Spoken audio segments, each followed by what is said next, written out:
Hey guys, tonight we're sliding behind the tapestries of Tudor England and into the most calculated, dangerous, and ultimately devastating 6-year gamble in the history of the English court. The rise and fall of Anne Boleyn. Not a fairy tale, not a romantic tragedy. A chess match played on a board that could be flipped at any moment by a man who controlled every piece, and who eventually flipped it anyway. If you're one of the ones who suggested this one, thank you, genuinely. It's a story that deserves the full treatment, the dark irony and all. If you enjoy this kind of slow, richly specific historical drift, take a moment to like the video and subscribe, but only if you actually want to spend more nights falling asleep inside someone else's catastrophically high-stakes life choices. Drop a comment telling me where you're listening from and what time it is for you, and maybe mention whether you've ever outmaneuvered someone for 6 years only to find out the rules changed while you were winning. Dim the lights, turn the fan on low, and pull the blanket up. Maybe tuck your jewellery somewhere safe tonight, just in case. Have you ever wondered what it actually felt like to be the most hated woman in England? And also, technically, its queen. What does a 12-year-old girl pack when she's being sent to a foreign court to be evaluated by royalty?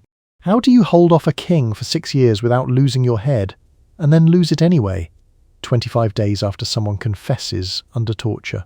Did the coronation crowd just not clap?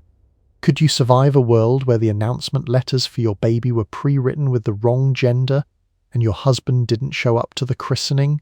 What happens when the law you helped build becomes the law that kills you? And the locket, the one found after Elizabeth's death, with 2 miniature portraits inside, what exactly was that? Congratulations, you've just woken up in the spring of 1513 in a manor house surrounded by hop gardens and English silence, and you're about to board a ship to somewhere no one you know has ever been. Your name is Anne Boleyn. Your father has already arranged everything. You're 12 years old, and the evaluation has already started. Good luck.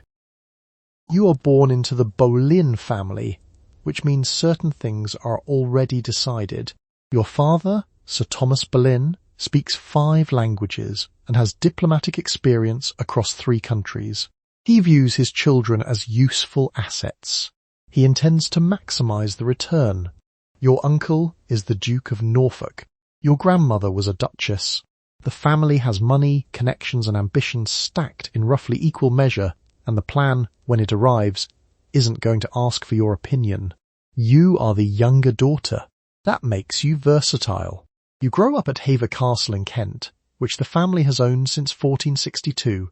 It's a moated medieval manor house, surrounded by hop gardens, orchards and timbered market towns, which is basically a Cotswolds Airbnb listing that somehow produced one of the most destabilizing women in European history. The countryside is prosperous and quiet. Kent is one of England's wealthiest counties. None of this prepares you for anything that happens next. The castle itself is comfortable by the standards of comfortable castles. The floors are strewn with rushes mixed with rosemary and lavender, deployed specifically to manage the smell of a full household, which is a smell that requires managing. The rushes accumulate for weeks before anyone replaces them. Something is always slightly damp. The herbs are doing their best. Around 1513, when you're approximately 12 years old, your father arranges for you to enter the court of Margaret of Austria in Mechelen as a fille d'honneur. Margaret is the regent of the Habsburg Netherlands and runs arguably the most culturally sophisticated court in Northern Europe. Ted, the Louvre, and Juilliard in one building, administered by a woman who has outlasted 3 husbands and doesn't need your father's help with anything. You arrive at 12. You are set immediately to work. The lute doesn't care how old you're. The curriculum isn't optional. French, music, dancing, harpsichord, courtly behaviour, the precise calibration of how to enter a room, and what to do with your face once you're inside it. You absorb all of it. Margaret of Austria notices.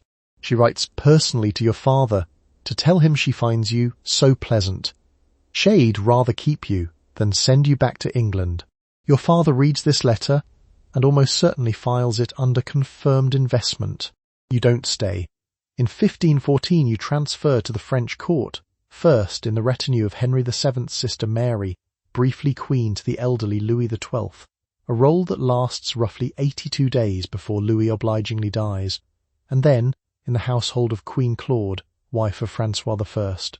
You'll spend approximately 6 to 7 years in France in total, which is basically a gap year, except it was 6 years, it was 2 royal courts, and it eventually ended with you dismantling the English church. Let's talk about what France does to you. You achieve what contemporaries will later describe as native-level French fluency. You absorb Renaissance fashion, including the French hood, which sits further back on the head than the English gable hood, and reveals considerably more hair, a detail that will matter later, when you bring it back to England, and every woman at court immediately wants one. You also move in circles around Marguerite of Navarre, François' sister, where early Protestant and evangelical ideas circulate freely. The theology is interesting. You notice it. You return to England around 1521 or 1522. You're somewhere between 20 and 22. You speak French like a native, dress like no one else at the English court, and carry yourself with the specific self-possession of someone who has spent years in rooms where self-possession was a survival requirement. Your father has a plan. He always has a plan. You step off the boat, and the plan quietly resumes. You arrive at the court of Margaret of Austria in Mechelen in 1513, and you're 12 years old, and absolutely everyone is watching. Not aggressively. Just constantly. Margaret's household is one of the most sophisticated in Europe, a finishing school, a diplomatic training ground, and an art collection, all running simultaneously, and the girls who serve here are understood to be in the process of becoming something. The something isn't specified yet. You're being watched to see what you might become. You've been here 3 days. Margaret has already written to your father, and the letter says she'd prefer to keep you. Erasmian humanists pass each other in the corridors. Flemish painters are doing their thing in side rooms. Musicians practice in 3 languages and don't stop when you walk past. You're 12. You're expected to absorb all of it through your skin, like a very well-dressed sponge, and emerge fluent. The lute has opinions about your fingers. You'll spend weeks on a single passage before it begins to sound less like an apology and more like music. The harpsichord is more forgiving, but only slightly. Dancing is evaluated continuously, which is its own kind of endurance sport, not the steps themselves, but the expression during the steps, which must remain serene regardless of what your ankles are doing. A senior fille d'honneur shows you how to enter a room. It isn't complicated, it's just walking. Except it's completely not walking, it's a managed, distributed performance of composure, posture and peripheral awareness executed at a conversational pace. She demonstrates twice. She doesn't demonstrate a third time. You're expected to have it now. French is coming. Not quickly. But you're surrounded by it all day, and the court doesn't slow down for you to catch up, so you catch up.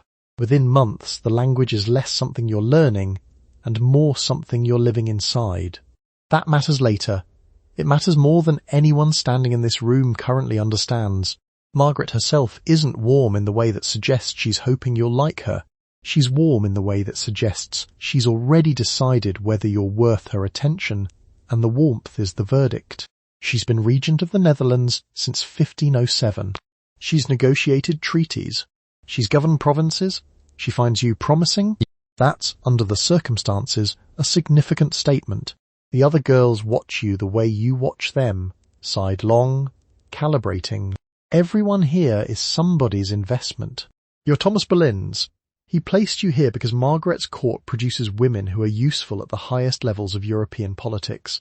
A LinkedIn endorsement, except the endorsement is your entire future, and LinkedIn doesn't exist for another 5 centuries.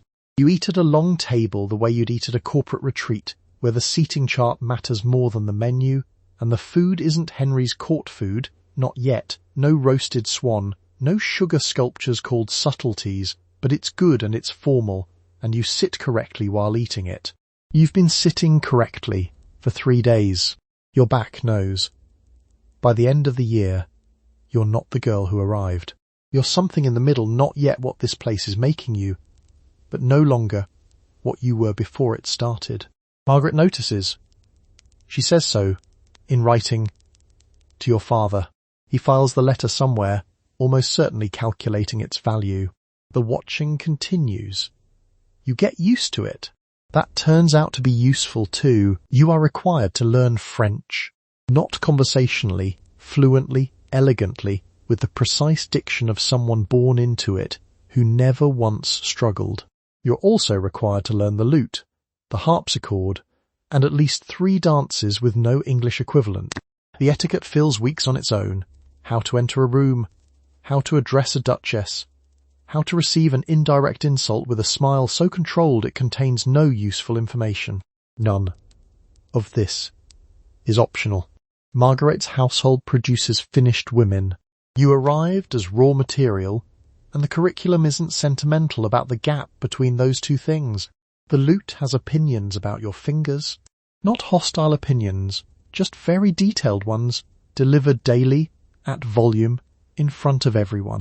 You practice until the calluses form, and then you practice more, because a callus isn't the same thing as competence, and the harpsichord is waiting. The dancing is the most pleasant part of the day, allegedly. Margaret's court at Mechelen is, in practical terms, the equivalent of TED, the Louvre, and Juilliard in one building, administered by a regent of the Habsburg Netherlands. Erasmian humanism is in the air. Flemish painting is on every wall. The conversation at dinner would require footnotes if you wrote it down. And you're 12. You take notes anyway. Not on paper, in your face, in your posture, in the part of your attention that watches who speaks to whom and why, and what it costs. A senior filly d'honneur named Marguerite, not that Marguerite, a different one, though there are several, demonstrates the correct angle for a curtsy 3 times without varying it by a single degree. She doesn't comment on your attempt. She demonstrates again. The curtsy has a correct angle. She will stand here until you locate it. Margaret herself writes to your father back in England. She finds you, she says, so pleasant and so capable that she'd rather keep you than return you. Thomas Boleyn receives this letter at Hever Castle and almost certainly reads it twice. His daughter, the one who left at 12, a little young, perhaps a little unformed, has impressed the ruler of the Habsburg Netherlands enough to prompt a personal note. The letter doesn't mention the lute specifically. It doesn't need to. You won't stay in Mechelen much longer. By 1514 the arrangements shift and you're bound for France. First in the retinue of Henry VII's sister Mary, briefly queen to the elderly Louis XII, and then into the household of Queen Claude, wife of François I. You'll spend 6 to 7 years there in total. You'll return to England fluent, fashionable, and carrying ideas about religious reform that eventually helped dismantle the English Church. You transfer to the French court in 1514, which means starting over. The household of Mary Tudor, briefly queen to the elderly Louis XII. Very briefly, as it turns out, operates on English assumptions that don't quite fit a French palace. When Louis dies after 3 months, you transfer again, this time into the household of Queen Claude, wife of François I. Claude is 20 years old, already pregnant for what will be one of 7 pregnancies in 9 years, and she runs a quiet, devout, well-ordered court. You'll spend the better part of the next 7 years here, shining carbonon. Your French, by the end of it, will be indistinguishable from native. Queen Claude's household isn't glamorous in the way François' court is glamorous. There's no hunting party thundering past at dawn, no tournament scaffolding going up in the courtyard. What there is, embroidery, prayer, music, and the careful management of a queen who's almost always either pregnant or recovering from being pregnant. 7 children in 8 years, a sustained physical commitment that today would qualify for ongoing short-term disability with a corporate insurer. You learn to read a room. You learn which silences mean approval and which mean the opposite. 7 years of finishing school, except the school is 2 actual royal courts, and the curriculum includes watching a king manage 4 countries simultaneously over dinner. The fashion absorbs into you the way language does, gradually, then completely. The French hood sits further back on the head than the English gable hood, and that small difference is the entire point. More hair visible, face more open, less architectural. Back in England, women are wearing something that looks like a structural element from a cathedral. You're wearing this. And then there's Marguerite of Navarre, which is where things get interesting.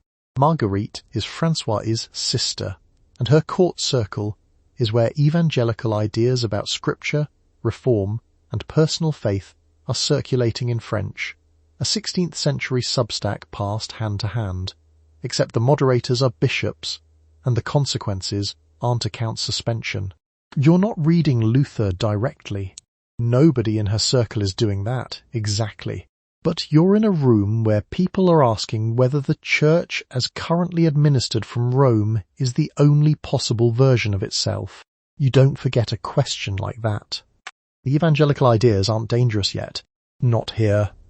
Not in 1518. A court musician plays something slow and Italian in the next room. Claude asks you to read to her. You read.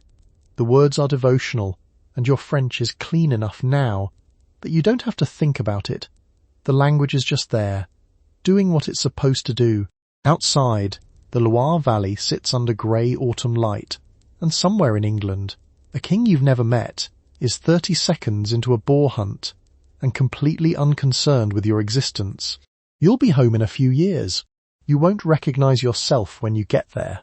The England you return to won't quite recognise you either. Queen Claude's household has rules. You attend chapel. You maintain your deportment at all times, in corridors, at meals, while waiting, while moving between rooms, because the rooms are never empty and someone is always noting posture. Claude herself is known for piety, generosity, and a firm resistance to the louder excesses of François' court, which run simultaneously nearby and at considerable volume. You are surrounded, in other words, by 2 entirely different versions of how a French court can operate. You're learning both. The quiet one shapes your manners. The loud one shapes everything else. Clothing is your curriculum here. Claude's ladies dress to a corporate-grade dress code, except the violations are punished diplomatically across multiple courts. They dress within clear conventions, modest, precise, each element a legible statement about rank and household allegiance. You're watching how fabric behaves at an entrance, what a particular arrangement of sleeves communicates across a room before you've said a word. There's no class for this. There's no textbook. A woman 2 steps ahead of you turns slightly, and you understand something you couldn't have named before. You file it. The French hood is everywhere in this court. It sits further back on the head than the English gable hood you grew up around, the gable hood that frames the face like an architectural bracket, and this one reveals hair, shapes the face more openly, carries a different message about the woman wearing it. The English version says enclosure. The French version says presence. The difference between a Marriott ballroom and a Manhattan cocktail bar? You're going to take it home eventually. England isn't ready for it, but England's opinion isn't being consulted. Meanwhile, François' court leaks through. It always does. The king's sister, Marguerite of Navarre, is the most educated woman in France, and possibly in Europe, and she moves through both courts with the social authority of someone who knows it. Her circle reads Erasmus. It reads Lefebvre des Taples. It argues about scripture in the original text, rather than waiting for Rome to tell it what the original text means. This isn't officially dangerous yet. Not quite. And you're in the room when the arguments are happening. Your French is native by now. Not serviceable. Not polished foreigner French. Native. 7 years. Does that. If you're paying attention, which you demonstrably are. François' court runs on wit and quickness. A slow response is a social injury, and you've been in it long enough to move without thinking. The flattery works differently here than it does in England. In England, it tends towards straightforwardness.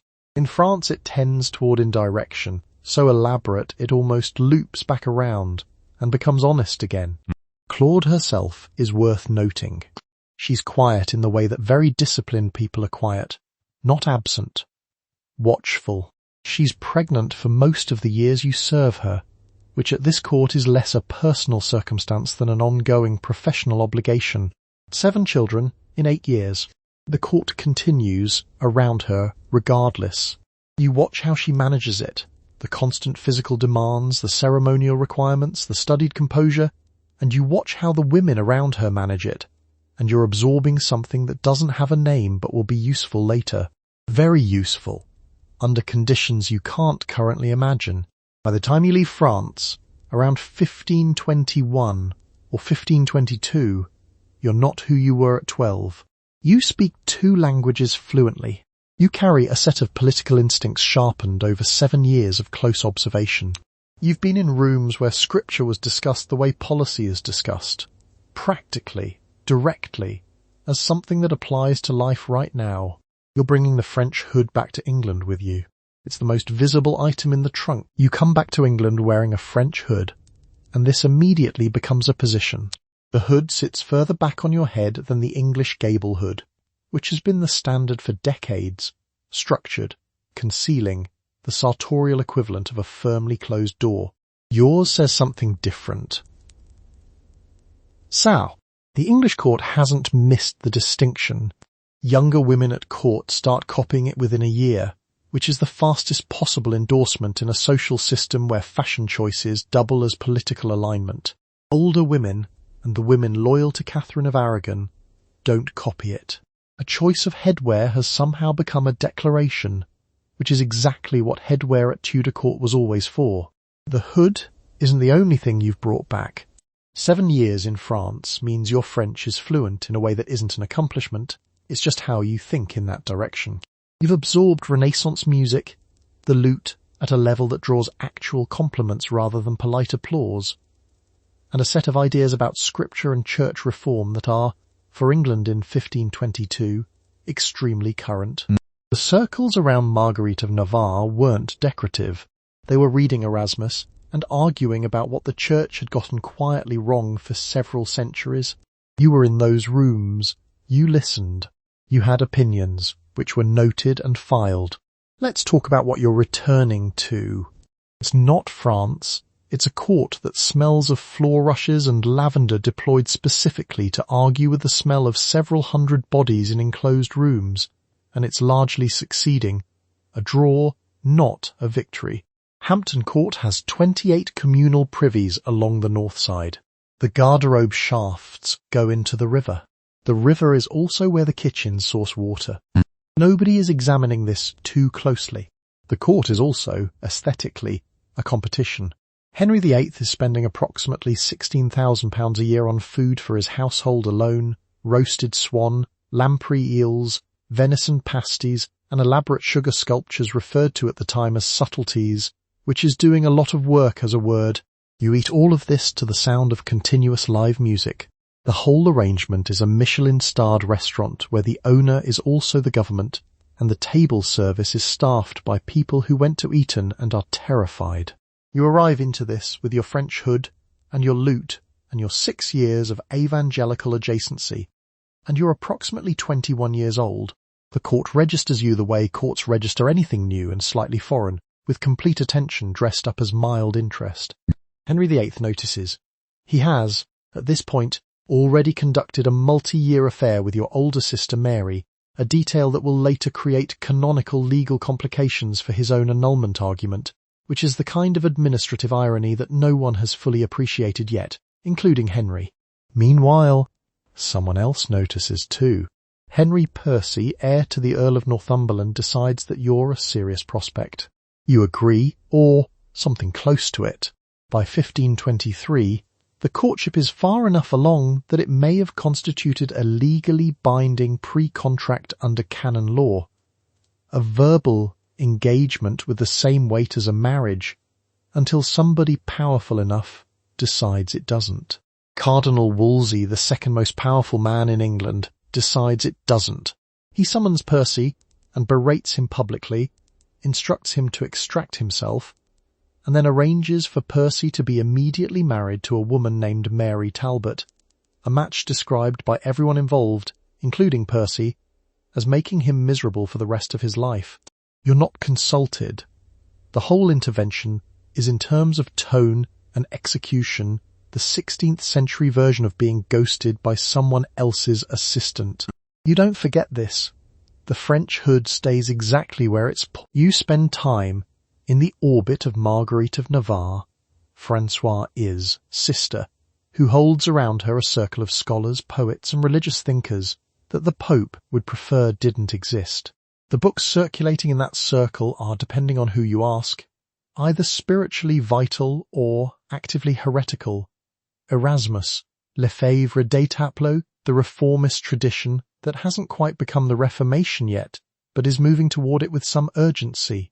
You're not a theologian, but you're 20 years old, you read French as well as anyone in the room, and ideas absorbed in your 20s have a tendency to become convictions by your 30s. These ones do. Marguerite's Circle isn't a heresy club. It doesn't have membership dues or a manifesto pinned to the door.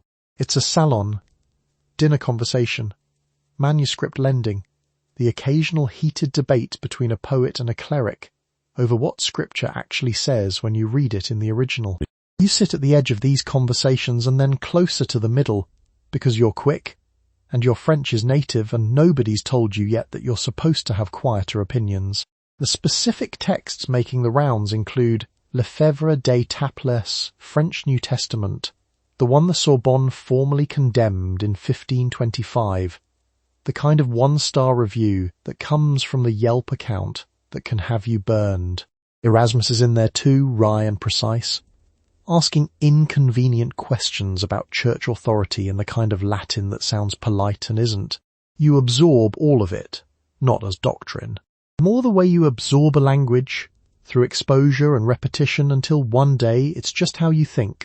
You find this persuasive. You're going to return to England carrying these ideas like a second language, fluent in them, comfortable with them, capable of deploying them in a court where Tyndale's English New Testament is still officially contraband, and owning one is a meaningful act of something. You don't return as a missionary. You return changed. A lady-in-waiting at Queen Claude's court hands you a small book one afternoon, the cover unremarkable. The contents, the sort of thing that circulates hand to hand specifically because circulating it publicly would be inadvisable. She doesn't make a speech about it. She just hands it over and turns back to her embroidery. That's how transmission works here. Not proclamation, proximity. Back in England, years later, you'll lend books yourself, annotated copies, specific volumes selected for specific people. There's a record of you passing Tyndale's work to your ladies. You'll advocate for reform appointments, push evangelical clergy toward positions of influence, support scripture translation in ways that have measurable downstream effects on what the Church of England becomes. Historians will argue about how theologically serious you were, which is the kind of debate that happens when the evidence is complicated and the stakes were retroactively enormous. What isn't debated? The ideas you picked up in Marguerite's orbit don't stay in France. They travel with you, packed between the French hood and the lute, across the Channel and into a court that's, for the moment, entirely Catholic and entirely unaware of what's coming. The Reformation is still an idea someone else is having in Germany. It won't stay there. You return to England around 1521 or 1522, and England has opinions immediately. Your French is too good. Your clothes are wrong correct, depending on who's looking, but wrong by the standards of a court that hasn't updated its reference points in a decade. You've been gone long enough that the social landscape has rearranged without you, and your place in it wasn't preserved. You're Thomas Boleyn's daughter, which opens doors. You're also a 21-year-old woman who speaks, dresses, and carries herself like someone educated somewhere considerably better, which closes different doors entirely. The calibration between those two facts takes a while. Hever Castle is still there, of course. Moated, solid, surrounded by hop gardens and orchards, and the kind of timbered Kent countryside that smells like damp earth, and reasonable ambitions. It has produced you, which neither the hop gardens nor the orchards have fully processed yet.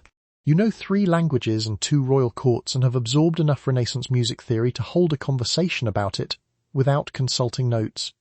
The Tudor equivalent of returning from a Stanford MBA to a family-run business that isn't staffed up for what you've become.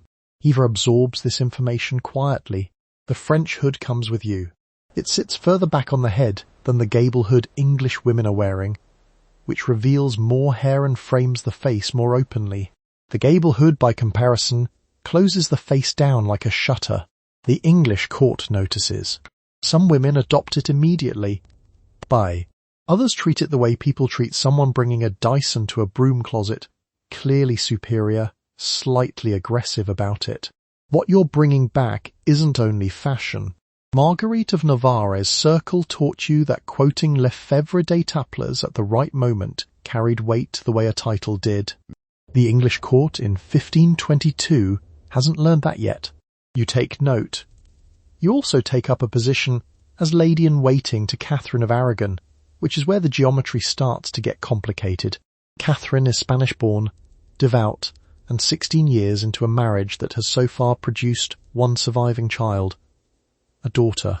The court around her is formal, Catholic in the pre-Reformation sense that nobody has yet questioned, and organised around a queen who's still, at this moment, entirely secure. You serve her, you watch. You learn the specific texture of a royal household from the inside, which turns out to be useful preparation for something nobody is planning yet. This is where Henry Percy enters. He's the heir to the Earl of Northumberland, young, technically available, genuinely interested. Around 1523, the two of you conduct what appears to be a serious courtship, serious enough that it may have constituted a binding pre-contract under canon law, which in the 16th century isn't a technicality. It's a legal status. It means something. Cardinal Wolsey summons Percy and berates him publicly. The scene isn't subtle. Percy is told, in terms designed to leave no ambiguity, that he's already promised elsewhere. He's married off to Mary Talbot, a match described consistently in the sources as making him miserable for the rest of his life. It's ghosting, except the ghosting was performed by the second most powerful man in England on behalf of the king, and you still have to show up to work the next day. Anne reportedly doesn't forget this.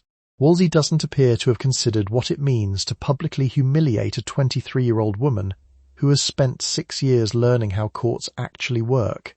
He should have consulted the hop gardens. They could have told him, you and Henry Percy, heir to the Earl of Northumberland, begin what's by the standards of the early 1520s, a fairly serious courtship. He visits. Words are exchanged that, under the conventions of the day, carry legal weight. A pre-contract, if witnessed or sufficiently explicit, binds two people as firmly as a marriage in the eyes of canon law. Percy is technically already engaged elsewhere. You aren't supposed to be available for this. Neither of these facts stops it from progressing for quite some time, which is how, in the winter of 1523 or thereabouts, you find yourself in a situation that will require powerful interference to undo. The interference arrives in the form of Cardinal Thomas Wolsey, Lord Chancellor of England, Archbishop of York, the second most powerful man in the kingdom, and apparently a man with a great deal of time for correcting other people's romantic arrangements. Percy is summoned, not quietly. Wolsey calls him out publicly, in front of witnesses, and lectures him at length about the unsuitability of the match. Percy stands there and takes it. The dressing down is complete enough that it's a performance getting fired live on LinkedIn, except the audience includes bishops.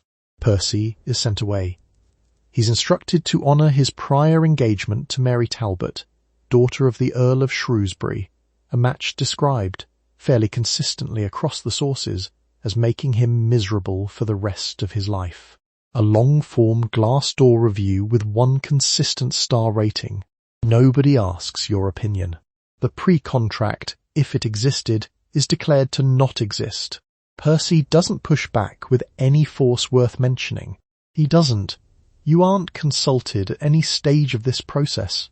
The decision moves above you, around you, and lands fully formed. You're a lady-in-waiting in Catherine of Aragon's household, and the most powerful churchman in England has just dismantled your courtship in the time it takes to schedule a meeting. You're sent back to Hever Castle for a while, a polite removal from court, until the situation cools. The castle sits in its moat in Kent, surrounded by hop gardens and orchard rows going bare in winter, and it doesn't ask questions. It's a comfortable exile. It's still exile. The part that stays, though, is Wolsey, not Percy. Percy fades into a quietly wretched marriage and a series of increasingly irrelevant appearances in court records. Wolsey is the one you remember. The public humiliation. The way the thing was handled. The fact that a man who'd spent 6 years becoming fluent in how power operates had just deployed that power against you like it was routine, which it was. Wolsey doesn't appear to give this episode much further thought. That's possibly his error.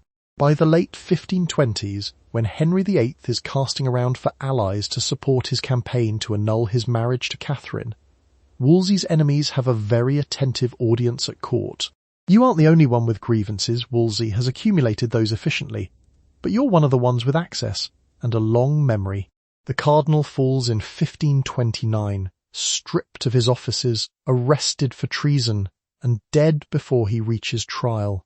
The pre-contract question resurfaces later, inconveniently.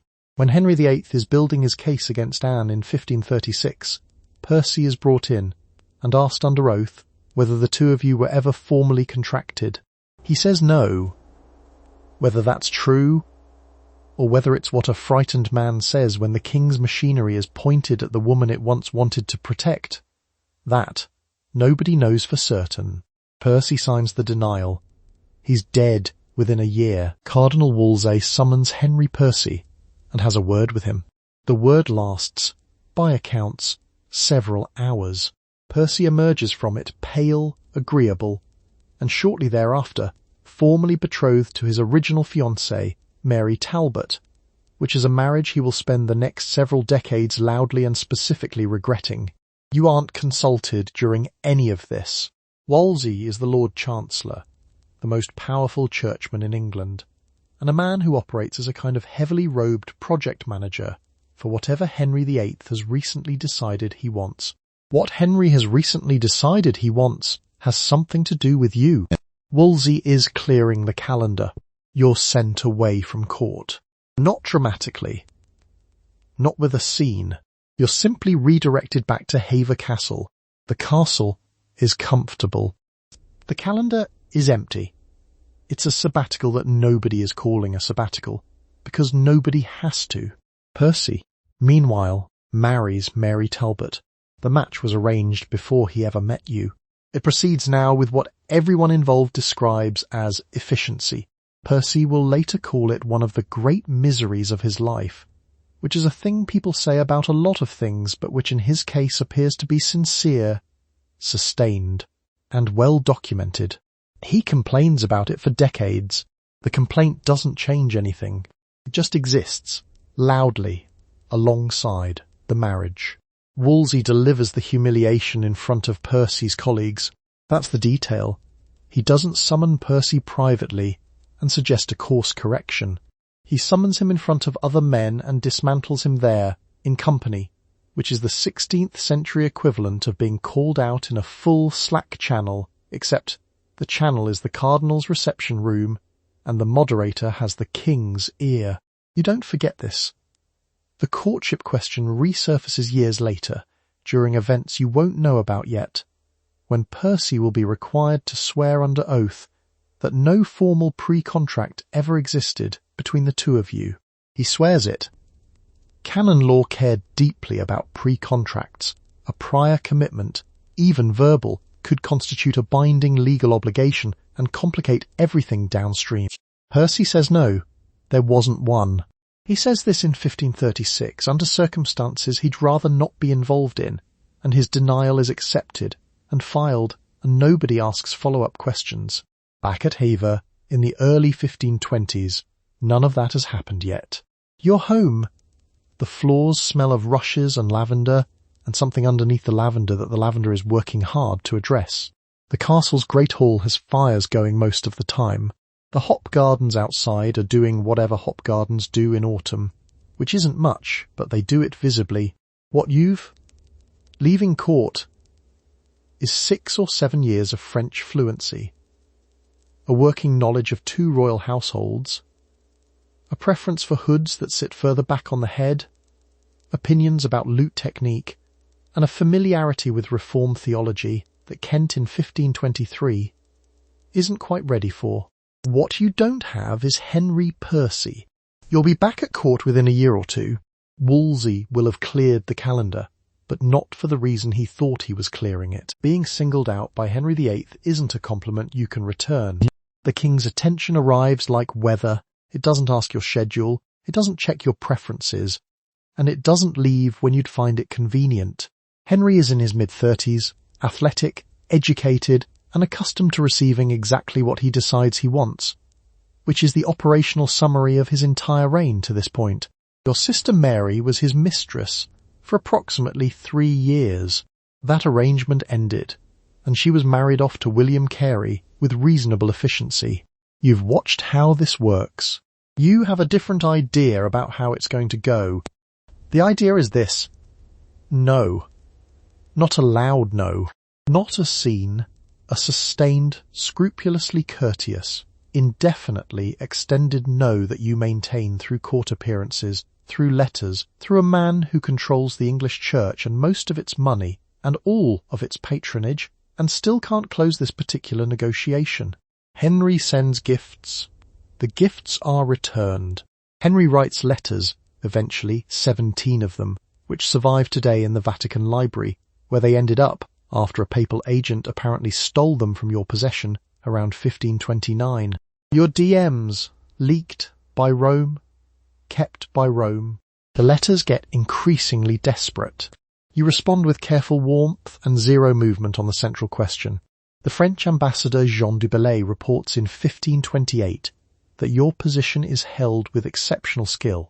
Exceptional skill is diplomatic language for she's doing something the ambassador hasn't seen before and isn't entirely sure how to categorize. Your sister Mary was the king's mistress for 3 years. 3 years of roasted swan, new apartments, a quiet marriage to William Carey on the back end. You watched it happen and you watched it end, and you know how fast the apartments stop being yours the moment you stop being useful. Henry's household is running at approximately £16,000 per year on food alone. Roasted swan, venison pasties, lamprey eels, elaborate sugar sculptures called subtleties, rivers of Rhenish wine, continuous live music, several hundred people who need to be fed, housed, and kept from smelling like what they're. The court is enormous, and Henry is its centre, and Henry wants you in it on his terms. The terms are the problem. A chamberlain named Henry Norris glances at you during a banquet and immediately finds somewhere else to look. He's learned to do that quickly. Most people at court have learned to do that quickly. The king's attention is visible to everyone in the room, which means your situation is also visible to everyone in the room, which means you're being watched from at least 4 directions at any given moment during supper. The rushes on the floor smell of lavender and rosemary and the accumulated evidence of several hundred people who've stood on them for weeks. You stand on them in a French hood, which sits further back on your head than any English woman's hood in the room, which reveals more of your hair, which is exactly the point. You're not Catherine of Aragon, who's pale and devout and has been producing stillbirths since 1510, and is now in her 40s and holding a position that's increasingly technical rather than actual. You're also not your sister. The king watches you across the room. The Vatican's man takes notes. You refuse to become Henry's mistress, which is a sentence that takes 2 seconds to say and approximately 6 years to execute. The position is simple in theory. Marriage or nothing.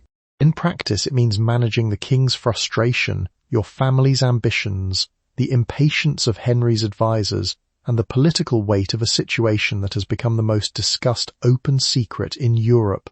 The French ambassador writes home about it. The Vatican has opinions. Henry writes you letters. You don't appear, at any point in the surviving record, to have written many back. The 17 letters that do survive are Henry's. They're in the Vatican now. They start cordial. They escalate. By the middle of the sequence, Henry is writing things like, "I wish myself in my sweetheart's arms," and signing off with a heart around his initials. He's the King of England. The letters aren't dignified. Your position, by contrast, is extremely dignified. You're at court. You're dancing, playing the lute, wearing French fashions that nobody else quite knows how to carry yet. The French hood sits further back on your head than the English gable hood, which means more hair is visible, which means the hood is immediately controversial in the way that only a hair accessory can be controversial when the stakes are this high. The English ladies at court start copying it within a season. Meanwhile, the situation accumulates weight. Henry petitions Rome to have his marriage to Catherine of Aragon annulled. Rome is on reed. Cardinal Wolsey, who's theoretically managing this problem, is failing to manage this problem. Wolsey had already demonstrated his usefulness to you back in 1523, when he summoned Henry Percy, your first serious suitor, the heir to Northumberland, the man you may have been close to, legally engaged to under canon law, and berated him publicly, in front of his peers, until the whole arrangement collapsed. Percy was then married off to a woman named Mary Talbot, a match described by everyone who knew him as making him quietly miserable for the rest of his life. You reportedly never forgot what Wolsey did. Wolsey is now failing the king. These two facts aren't unrelated. The Jean du Bellay, the French ambassador, reports in 1528 that you're maintaining your position with exceptional skill. That's diplomat language for "she hasn't budged and nobody can figure out how." 6 years is a long time to hold a negotiating stance. Most people crack. You don't crack. You attend banquets where the tables are loaded with roasted swan and venison pasties and elaborate sugar sculptures called subtleties, officially food, ostensibly art, structurally just an opportunity for people to watch you and the king in the same room. You eat the subtleties. You don't become the mistress. There's a crowd of several thousand women who attempt to seize your barge on the Thames in 1531, a coordinated direct action that, today, would have a hashtag and a GoFundMe. This isn't a welcoming committee. England, specifically the women of England, has strong feelings about Catherine of Aragon, and by extension strong feelings about you. The barge gets away. You get away. You've been getting away for 6 years, which at this point is practically a career. The letters from Henry keep coming. The Vatican keeps them organised, which is more than anyone at court is managing to do. Henry writes you at least 17 letters between roughly 150-27 and 1528, and they're remarkable documents mostly for what they reveal about a man who isn't accustomed to not getting what he wants. He describes his feelings at length. He uses pet names. At one point he draws a heart around his initials with yours inside it, the Tudor equivalent of a text that takes 20 minutes to compose and gets sent at midnight. The letters end up in the Vatican Library. A papal agent stole them sometime around 1529, which means a foreign ecclesiastical power has been sitting on Henry's love notes for decades. The Vatican keeps everything. The letters escalate. Early ones are careful, affectionate, but measured, the prose of a man who still believes this will resolve itself quickly. Later ones tip into something closer to desperation. He tells you he spent more than a year struck by love's dart. He refers to himself, the King of England, defender of the faith, largest man in any room he enters, as your servant. Not figuratively, he signs at least one letter as your servant. Henry VIII, servant. You don't write back. Not in any letter that survives anyway. Whether that's strategy or coincidence, historians can't say for certain. What they can say is that 17 of his letters exist, and 0 of yours do, which is either a profound archival accident or the most controlled correspondence in the history of European courts. Let's talk about what you actually want from this. You want marriage. Not apartments at court, not a pension, not the soft unofficial arrangement his previous women accepted. Marriage. The French ambassador Jean du Bellay reports in 1528 that you're maintaining this position with exceptional skill, which is diplomat speak, for she has somehow been doing this for years, and the king is still writing letters. Your older sister Mary had accepted the unofficial arrangement. That worked out fine for Mary personally, and catastrophically for Henry legally, because sleeping with both sisters created a canonical impediment to the very annulment he was trying to obtain from Rome. The Pope's lawyers noticed. Henry's lawyers spent considerable time explaining why this didn't count.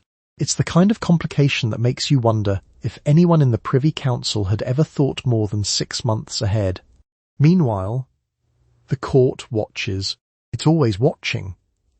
A king in open pursuit of an unmarried noblewoman, openly frustrated, openly writing letters that are somehow migrating toward Rome. This isn't invisible. The ladies in attendance notice. The ambassadors notice. Chapuis, the imperial ambassador and Catherine's devoted champion, notices everything, and writes it all down in dispatches that read like a very hostile live journal.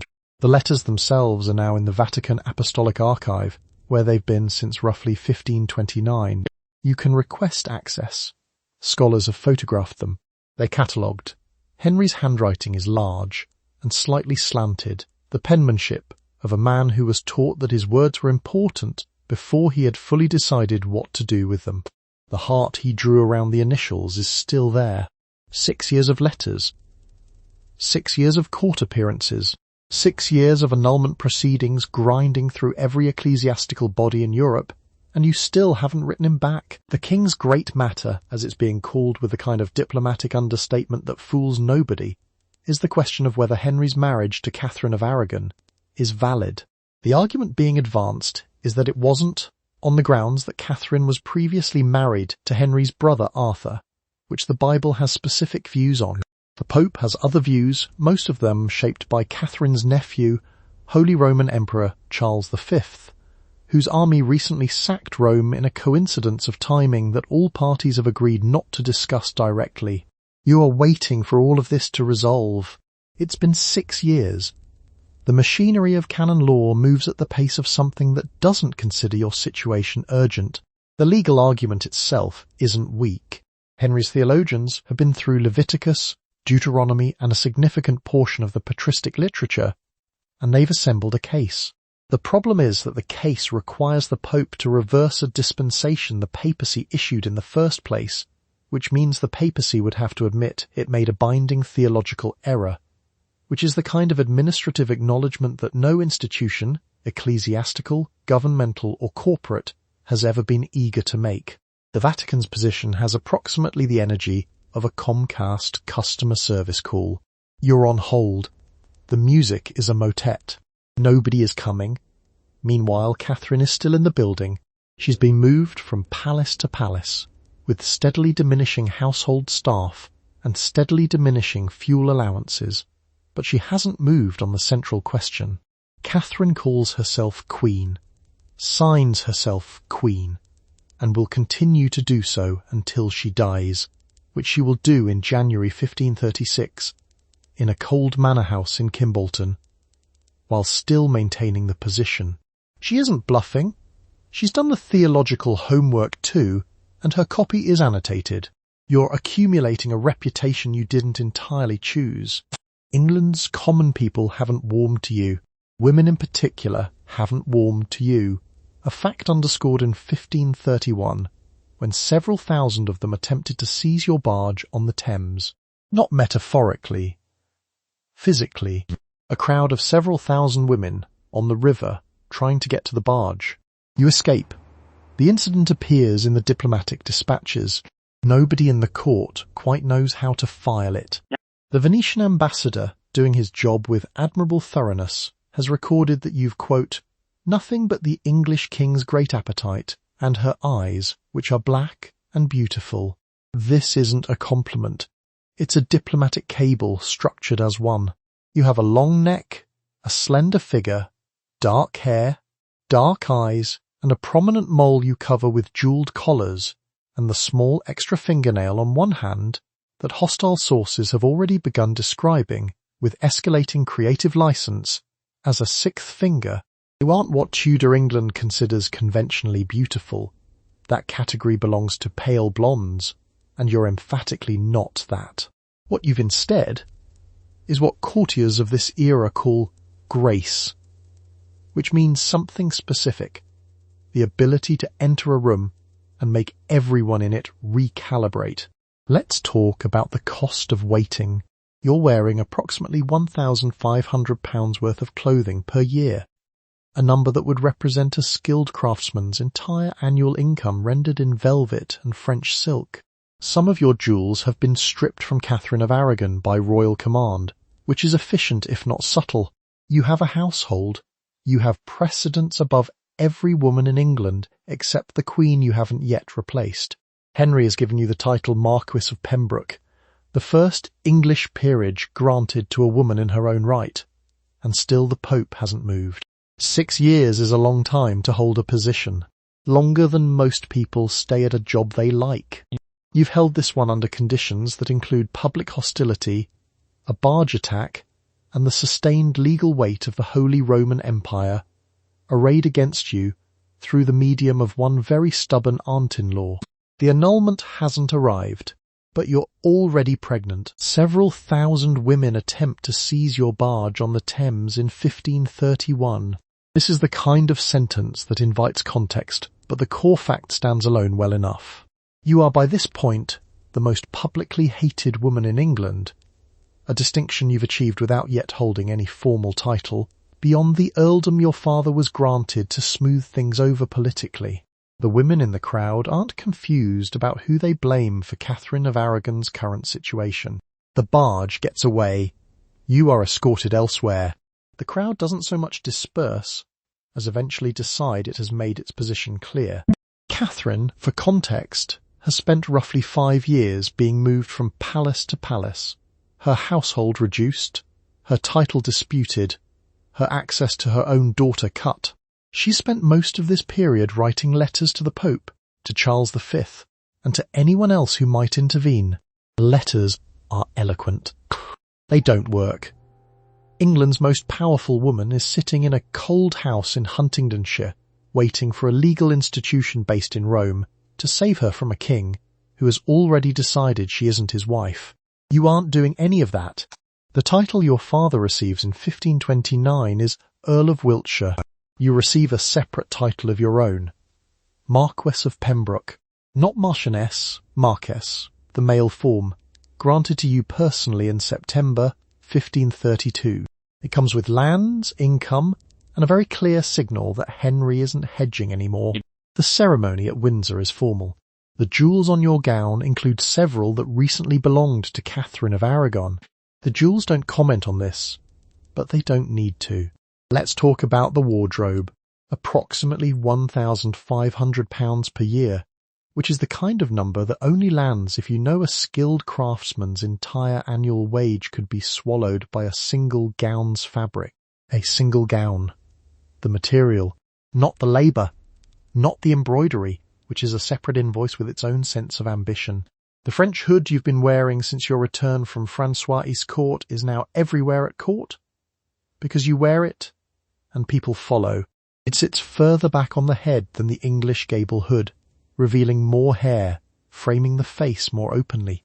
The gable hood doesn't take this well. It begins to seem dowdy, architectural, like a helmet that went to finishing school. Nobody says this out loud. They just quietly stop wearing it. The barge incident isn't the only one. A crowd gathers outside a house where you're dining and chants for Catherine.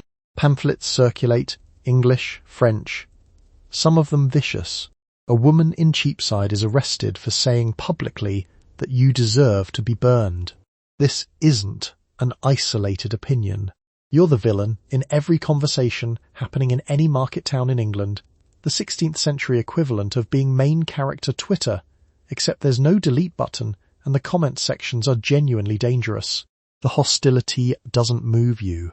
Or if it does, it doesn't show. Jean de Belay, the French ambassador, writes home in 1528 that you maintain your position with exceptional skill, which is diplomat language for she hasn't flinched once, and we've been watching closely. 6 years of this. 6 years of Henry writing desperate letters that nobody is going to get back. 6 years of holding a position that everyone, including Cardinal Wolsey, assumed you'd eventually abandon. Wolsey is gone by 1530, stripped of his offices, charged with praemunire, dead of illness, on his way to a likely execution in November of that year. Whether you helped accelerate that outcome is a question historians argue about. What's less disputed is that you remembered the Percy business. You remembered being summoned, separated, managed. The cardinal who publicly berated your suitor on behalf of a king who then wanted you for himself isn't a figure you forgot. The debt had a way of collecting itself. The Venetian ambassador writes home that you've nothing remarkable about you except the king's appetite and your eyes, which are black and beautiful. This is meant as an insult, and it lands as one. You're not the pale, golden-haired, round-faced English beauty the court's aesthetic defaults to. You're dark, angular, and French in your presentation, which reads as sophisticated to some people and foreign to others. The prominent mole on your neck gets covered with jewelled collars at public appearances. The small extra fingernail on one hand stays hidden inside sleeves. Hostile sources will later describe the fingernail as a sixth finger. The record isn't neutral. You know it isn't. Unbodden two key ons. 5. You dress accordingly. Let's talk about the inventory your enemies keep. It's not a document. It's a running tally, maintained in dispatches, in court gossip, in letters to Rome, of every physical imperfection, every social stumble, every moment that can be filed under evidence she was never suitable. The mole, the nail, the foreign manners, the fact that you aren't Catherine, who at least had the dignity of a Spanish royal bloodline to absorb the insults. You've Kent, French court polish, and a king who writes you letters so desperate they're now sitting in the Vatican Library, where the Pope's guy filed them. Francesco Senuto, the Venetian diplomat with the memo-writing habit, also notes your long neck, your slender figure, your dark eyes. He lists these as consolation items. A long neck is fine. The eyes are conceded. Everything else is filed under not what was expected. The court painter follows the same logic. You sit for portraits in heavy jewelled collars and elaborate sleeves, the collar sitting high enough to manage the mole, the sleeves long enough to handle the rest. The jewellery isn't decoration, it's architecture. A gown's materials, at the rates you're spending, can equal a skilled craftsman's entire annual wage. You're wearing approximately one man's year of labour around your neck on a Tuesday. The jewels themselves came stripped from Catherine of Aragon by royal command, which means every time the court looks at you, they're also seeing what used to belong to her. Nobody says this out loud. Everybody notices. The hostility has a texture. It's not just the ambassador's dispatch or the hostile fingernail report. In 1531, several thousand women attempted to seize your barge on the Thames. Not one woman. Not a small crowd. Several thousand. The Thames, for reference, isn't a venue that accommodates several thousand people gathering spontaneously. That took coordination. The campaign's goal was your personal removal from the river. You're aware that none of the descriptions of you're written by people who want you to succeed. The Venetian's black and beautiful sits inside a sentence designed to minimize. The hostile sources writing up the sixth finger aren't conducting a medical examination. They're building a file. In 1536, that file will be very useful to very specific people. For now, you cover the mole, tuck in the sleeve, and wear Catherine's jewels to dinner. The record isn't neutral. You already knew that. You've been dressing against it for years. You aren't a passive observer of the break with Rome. You push. Tyndale's Obedience of a Christian Man lands in Henry's hands via you, annotated, with the relevant passages marked. the 16th century equivalent of dropping a PDF into someone's inbox with a note that says, "Read this." You support the men arguing for royal supremacy over the church. You are present in the machinery that produces the Act of Supremacy and, in 1534, the Treasons Act, which makes it a capital offence to deny Henry's title as supreme head of the Church of England. You believe in this legislation. You also helped construct it. Both of those things will matter later, though not in the way you intended. The bill moves through Parliament in November 1534.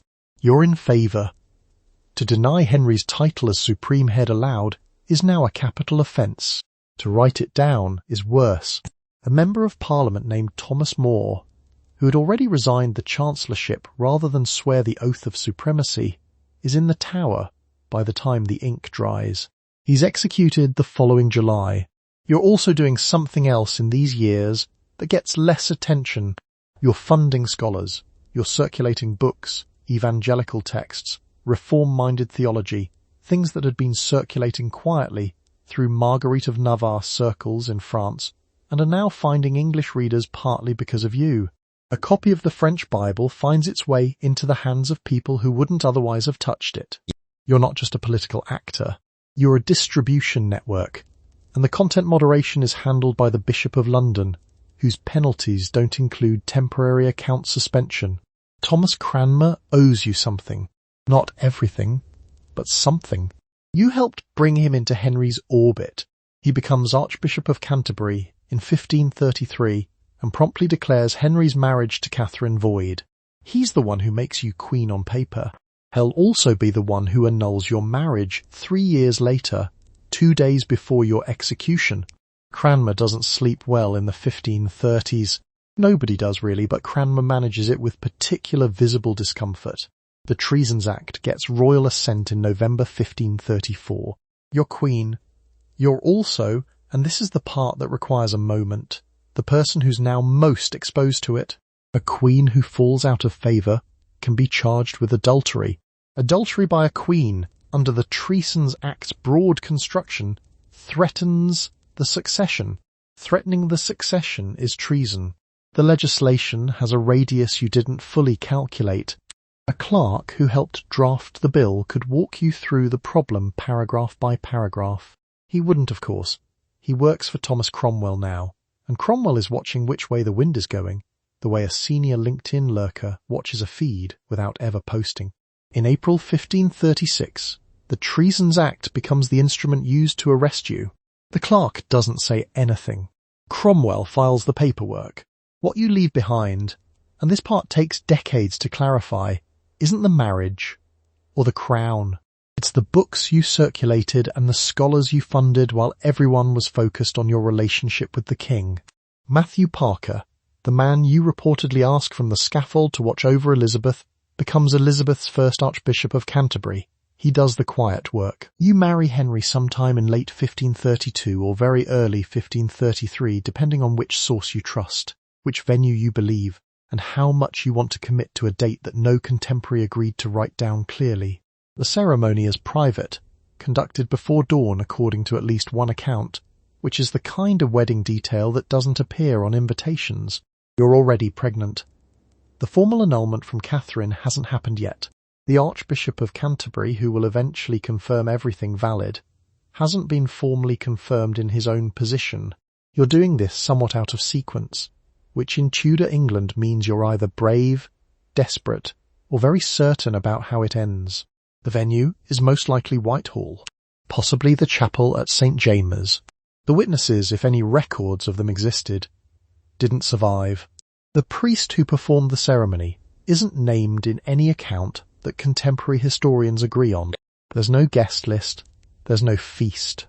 There aren't even reliable accounts of what you wore, which for a woman who spent approximately £1,500 a year on clothing is genuinely the strangest omission. The wedding is basically a rumour you both agreed to have. The marketing department in this case is the priest.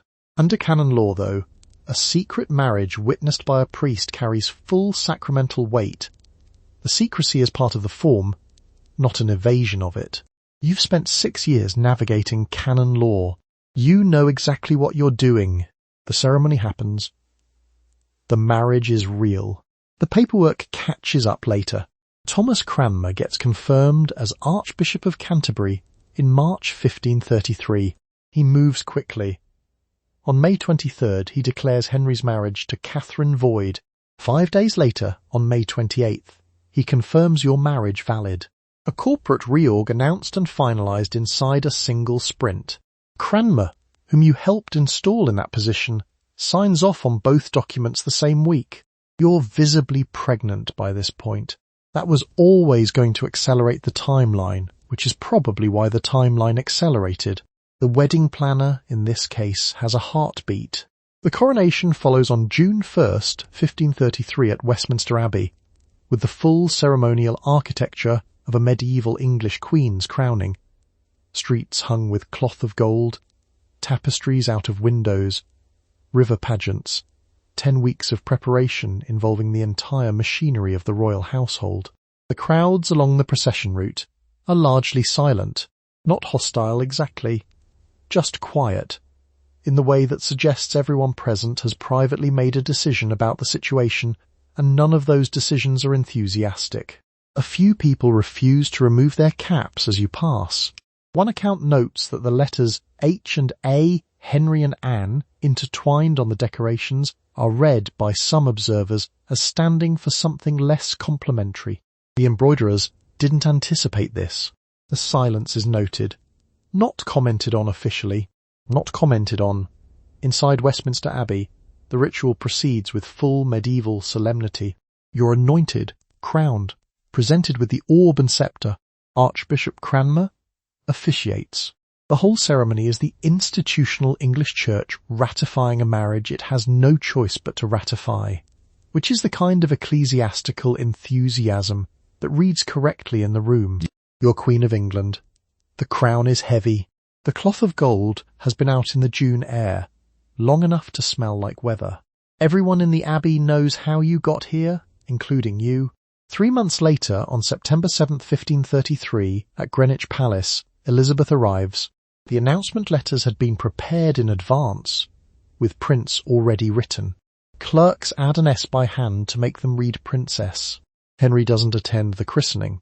The celebrations are noticeably scaled back from what they would have been, and everyone at court notices, and no one says anything out loud, which in Tudor court culture is the loudest possible response. You've 10 weeks between becoming officially, publicly, legally, Queen of England, and actually being crowned, which sounds like ample time until you understand what 10 weeks of coronation preparation requires. The streets of London need hanging with cloth of gold and tapestries. The city's guilds need coordinating. The pageants need writing, casting, rehearsing, and performing for an audience that hasn't confirmed it's enthusiastic. Your wardrobe needs constructing from scratch, because a coronation has specific requirements, and some of them differ from last week's requirements. You are also, at this point, visibly pregnant, which means every fitting is a negotiation, and the deadline isn't the calendar, it's your body. Let's talk about the wardrobe. It isn't a wardrobe, it's a construction project with an immovable completion date. A single gown's materials can equal a skilled craftsman's entire annual wage, the equivalent of a tech CEO's annual comp packed into a sleeve, and you don't need one gown. You need a sequence of them, each calibrated to a specific moment in a ceremony that has been performed before, just not for you, and not under these particular circumstances. Some of the jewels you're wearing were Catherine of Aragon's. They've been stripped from her by royal command and reassigned. The jewels don't comment on this. The procession runs through London on May 31st. The streets are hung with cloth of gold and tapestries, the Tudor version of stadium lighting, except the stadium hasn't bought tickets. The guilds have done their part. The pageants are ready. The crowds are present. The crowds are, at many points along the route, almost entirely silent, not hostile, not cheering. Silent, which is its own kind of message, delivered slowly, one city block at a time. You continue processing through it. There isn't another option. A seamstress kneels to check the hem. She's been kneeling at this hem for 3 days. She doesn't look up. The coronation itself takes place on June 1st at Westminster Abbey. You walk on cloth of gold, barefoot, which is tradition. You're anointed, crowned, invested with the orb and sceptre. And at each stage of the ceremony, you're surrounded by the same aristocratic families who, a year ago, were uncertain whether to acknowledge you in a corridor. They're acknowledging you now. Protocol requires it. Now, the pregnancy is its own logistical thread running through everything. Fittings need to account for a body that isn't going to cooperate with measurements taken 3 weeks ago. The tailors work around this with more grace than you'd expect, because tailors in 1533 are by professional necessity discreet. They've seen things. They don't say what they've seen. The garments make room. The ceremony proceeds. The announcement letters are already drafted. They say prince. The prince has been anticipated in sermons, predicted by court astrologers, and described in the future tense by virtually everyone whose continued employment depends on good judgment. Elizabeth arrives on September 7th at Greenwich. A clerk adds a final letter to the pre-written documents. Annis. The letters now read, Princess. This is logistically a very small revision. In every other sense, it isn't. Henry doesn't attend the christening. He sends representatives. The representatives attend with appropriate gravity, and the event proceeds correctly, and the name Elizabeth is recorded in the parish book. The room smells of tallow candles and formal clothing, and the particular tension of an occasion that hasn't gone as planned, but must be completed as though it has. You process through London on May 31st, 1533, with the streets hung in cloth of gold and tapestries, and the crowds don't cheer. Not everywhere, not consistently. Some onlookers watch in complete silence, which at a coronation procession is the crowd equivalent of leaving a 1-star review on Yelp, with no comment, no photos, and a verified attendance badge. The city has been decorated. The guilds have performed their pageants on schedule. The tapestries are genuine. You're dressed and jewelled as a queen, the people watching know who Catherine of Aragon is, and many of them have reached a conclusion about the current situation that the gold in the street hasn't changed. The silence has texture. It's not hostile, exactly. There's no shouting, no thrown objects, no incident that can be recorded as a disturbance. It's more like the collective decision of a city to withhold the thing you most need from it. The crowds show up, that's required. The cheering isn't, and the cheering doesn't. Let's talk about what you're wearing. The gown is crimson velvet, not your choice. It's the coronation wardrobe, regulated by protocol older than anyone currently alive. The jewels at your throat include pieces that were Catherine's until they weren't, reassigned by royal command, because the king needed them for the new situation, and the paperwork was handled. Some of those pieces have been in Catherine's possession for 20 years. The jewels don't register any of this. They just sit there, catching light. The guilds deliver their pageants at appointed stations along the route. Actors play virtues. Speeches are delivered in Latin and English. A child recites something from a platform draped in green and white. The child has rehearsed for weeks. The child nails it. Nobody in the immediate vicinity appears moved by this. And yet the procession is, by every measurable standard, a success. The logistics have held. No scaffold collapsed. The horses didn't panic. The cloth of gold is still attached to things it was meant to be attached to. By the operational standards of a 16th century civic pageant, this is a 5-star event. The reviews, if Trustpilot existed, would be filed under flawless production, mixed audience response. The spectacle is unimpeachable. The sentiment isn't measurable. You arrive at Westminster for tomorrow's actual coronation. June 1st, the Abbey. Archbishop Cranmer, the full ceremony. The city can be dressed for your arrival without being glad about it. You already knew that before you got in the litter. The crowds watching you today are the same crowds who reportedly attempted to seize your barge on the Thames 2 years earlier. That was 1531. Several thousand women. The barge didn't stop, and the incident was quietly absorbed into the ongoing record of public feeling toward the current situation. Today they're standing on street corners in front of tapestries, and they're not touching the barge. Progress is relative. The coronation itself happens June 1st as scheduled. Cranmer officiates. The crown descends. You're anointed with oil that smells of myrrh and something sharper underneath. The thing that took 6 years is finished. 3 months later, at Greenwich, you deliver a girl.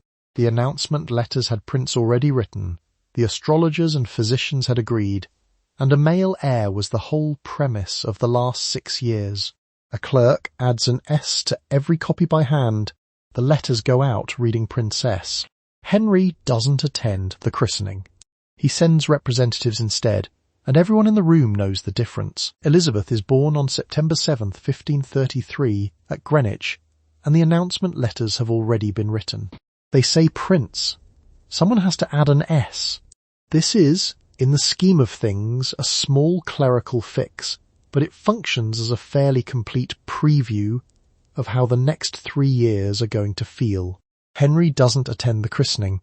The astrologers and physicians who predicted a son are having a professionally difficult week. You've produced a healthy child, which ought to be enough, and in the strict arithmetic of Tudor succession and the specific expectations of the last 6 years of your life isn't. The baby is healthy. She has red hair. She's immediately sent to her own household at Hatfield, which is the Tudor equivalent of being assigned a separate department and hoping everyone moves on. You visit when permitted. The visits aren't frequent. Henry had expected a son. The break with Rome, the annulment of a 24-year marriage, the destruction of Catherine's standing, all of it was calibrated toward one outcome. Elizabeth isn't that outcome. She's, however, a daughter, which Henry will eventually need to remember, though not yet. You spend 1534 trying again. There's a pregnancy, it ends. The record isn't detailed about when or how far along. The Tudor court is disciplined about what makes it into the official paperwork. What gets written down instead is pressure, expectation, the specific silence of a king who has stopped writing love letters and started attending to other things. The 17 letters Henry sent your, by this point, history. They're in Rome, stolen from you by a papal agent around 1529, still in the Vatican Library where they remain today. The letters show a man spiralling in a direction he found flattering. He called himself your servant. He drew heart with both your initials. He sent one letter with a dart pinned to it, because the metaphor felt necessary. None of that man is currently visible. By January 1536, Catherine of Aragon is dead. She's buried at Peterborough Cathedral on the 29th. On that same day, the same day, you miscarry. The child was male. Approximately 15 weeks. Henry comes to your chamber. He doesn't stay long. He says, reportedly, that he sees God won't give him male children by you. He leaves. The door has opinions about how it closes. The court physician notes the miscarriage. The date is noted. The coincidence of Catherine's burial date isn't officially noted, because the court has the institutional memory of a properly indexed Notion workspace, deployed for the wrong purpose. Thomas Cromwell, who has been watching all of this with the patient attention of someone calculating exactly when to move, is already moving. He and you've been drifting apart on foreign policy for months. You favour France, he favours an imperial alliance with Spain, and in this court, those aren't merely diplomatic preferences. Cromwell is very good at his own survival. He has stopped returning your notes. Your annual clothing expenditure as Queen runs to approximately £1,500, which is enough to sustain a skilled craftsman for his entire working life, or, more relevantly, to dress one queen for 1 year. A single gown's materials can consume months of that budget. The jewels you wear have a secondary history. Many of them belong to Catherine of Aragon, and were removed from her by royal command and delivered to you, which gives every public appearance a layer of political subtext that everyone in the room reads immediately. You wear them anyway. The position has visual requirements, and the visual requirements don't offer an opt-out on the grounds of awkwardness. The gowns themselves are structural objects. A French-style court dress of this period has a fitted bodice, a square neckline, and sleeves that begin at the shoulder with a stiffened puff and taper into long fitted cuffs. The fabric doesn't move with you. It permits you, occasionally, to move within it. Velvet, damask, cloth of gold, satin lined with miniver. Each layer is a decision made weeks in advance, assembled by a team of ladies who hand-stitch everything and have strong opinions about whether the French hood is sitting at precisely the correct angle on your head. It's never at precisely the correct angle. They adjust it anyway. The French hood is worth pausing on. You helped popularize it in England, which is no small achievement in a country that had been wearing the gable hood, a rigid pointed structure that frames the face like an architectural feature and reveals approximately nothing for decades. The French hood sits further back. It shows your hair. It opens the face rather than encasing it. The English court adapted to it the way fashion courts always adapt to new things, which is to say reluctantly, and then all at once, like someone finally updating their iPhone 4 years after everyone else did. A jeweled collar covers the mole on your neck. This isn't optional. The mole is there. The collar is there. The collar wins every time you get dressed.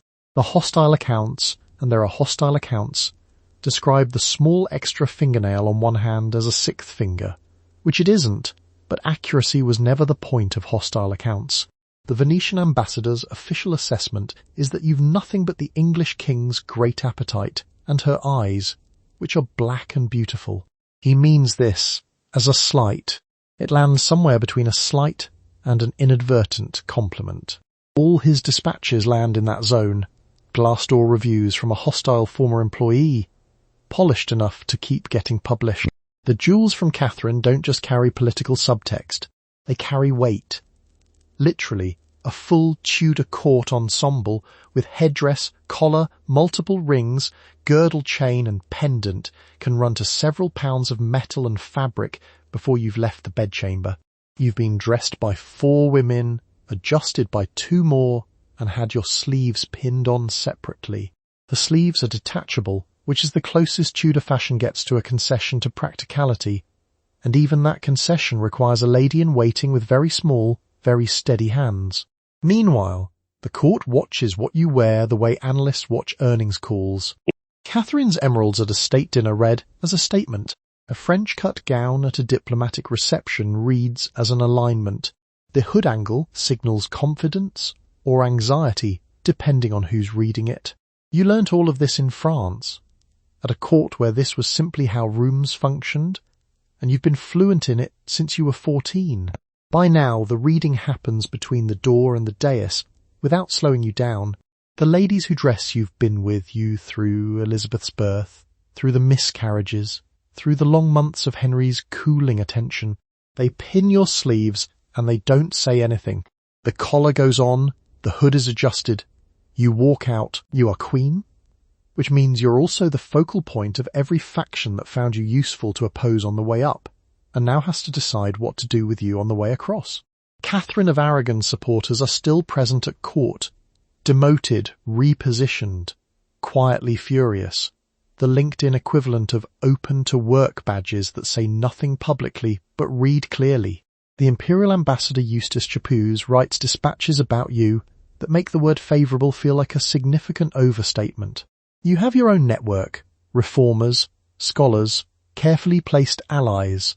The factions run in parallel, like separate group chats in the same building, and everyone can see the other chat's name.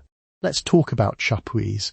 He's been in England since 1529, representing the interests of Charles V, Catherine's nephew, and he has never once pretended to be neutral. His dispatches refer to you by title approximately as often as he can avoid it. He calls Catherine the Queen. He calls you the concubine. He has done this consistently in writing for years and somehow keeps his diplomatic credentials. Your own network is real, though. You've placed reformist scholars at court, directed patronage toward evangelical clergy, and kept a copy of Tyndale's English New Testament, still officially contraband, kept in a place where ladies-in-waiting can find it if they're looking. Your household is closer to a think tank than a domestic staff. Nobody else has run a Queen's Court quite like this. Nobody is entirely sure what to do with that. The ladies-in-waiting are their own ecosystem. Some are loyal to their families, which isn't the same thing. A handful came up through Catherine's household first, which means their institutional memory predates you by a decade. One of them, on any given morning, is carrying information in two directions simultaneously. You know this. She knows you know. Meanwhile, Henry's attention isn't constant. It never was, but it's becoming less predictable. There's a lady named Jane Seymour who keeps being positioned at court the way a startup positions a backup hire in the same Slack channel as the current employee. She's quiet, demure, the opposite of everything you spent 6 years perfecting. The court watches you watch this, and nobody says anything out loud, which is its own kind of announcement. You manage it the only way available to you, presence, performance, and the specific kind of momentum that comes from never appearing to slow down. Your reformist chaplains continue preaching. Your patronage continues flowing towards scholars and evangelical clergy. Miles Coverdale's English Bible is partly possible because of your money and your name attached to the right doors at the right moments.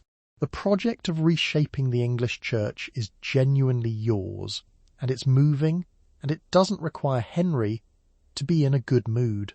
A gentleman of the Privy Chamber passes your door carrying a covered tray. He doesn't knock. He glances at the doorframe instead, and then at somewhere slightly past the doorframe, the way people look when they've been told not to look. He keeps moving. You've money, influence, and firm views about the direction of the English Church, and you use all three. You support scholars. You protect clergymen who hold reformist views from the professional consequences of holding them, which in the early 1530s is a service with genuine risk attached for everyone involved. Hugh Latimer, whose preaching the conservative bishops find somewhat alarming, specifically the part where he keeps preaching, a podcast no platform wants to host but everyone is listening to anyway, gets positioned somewhere he can continue. Matthew Parker is in your circle. You don't know yet what he'll become. He'll become Elizabeth's first Archbishop of Canterbury and set the moderate Protestant character of the Church of England for a generation. But that's contingent on a great many things going right. Let's talk about how you do this. It's not a manifesto, it's a series of appointments. A word in the right ear before a vacancy is filled.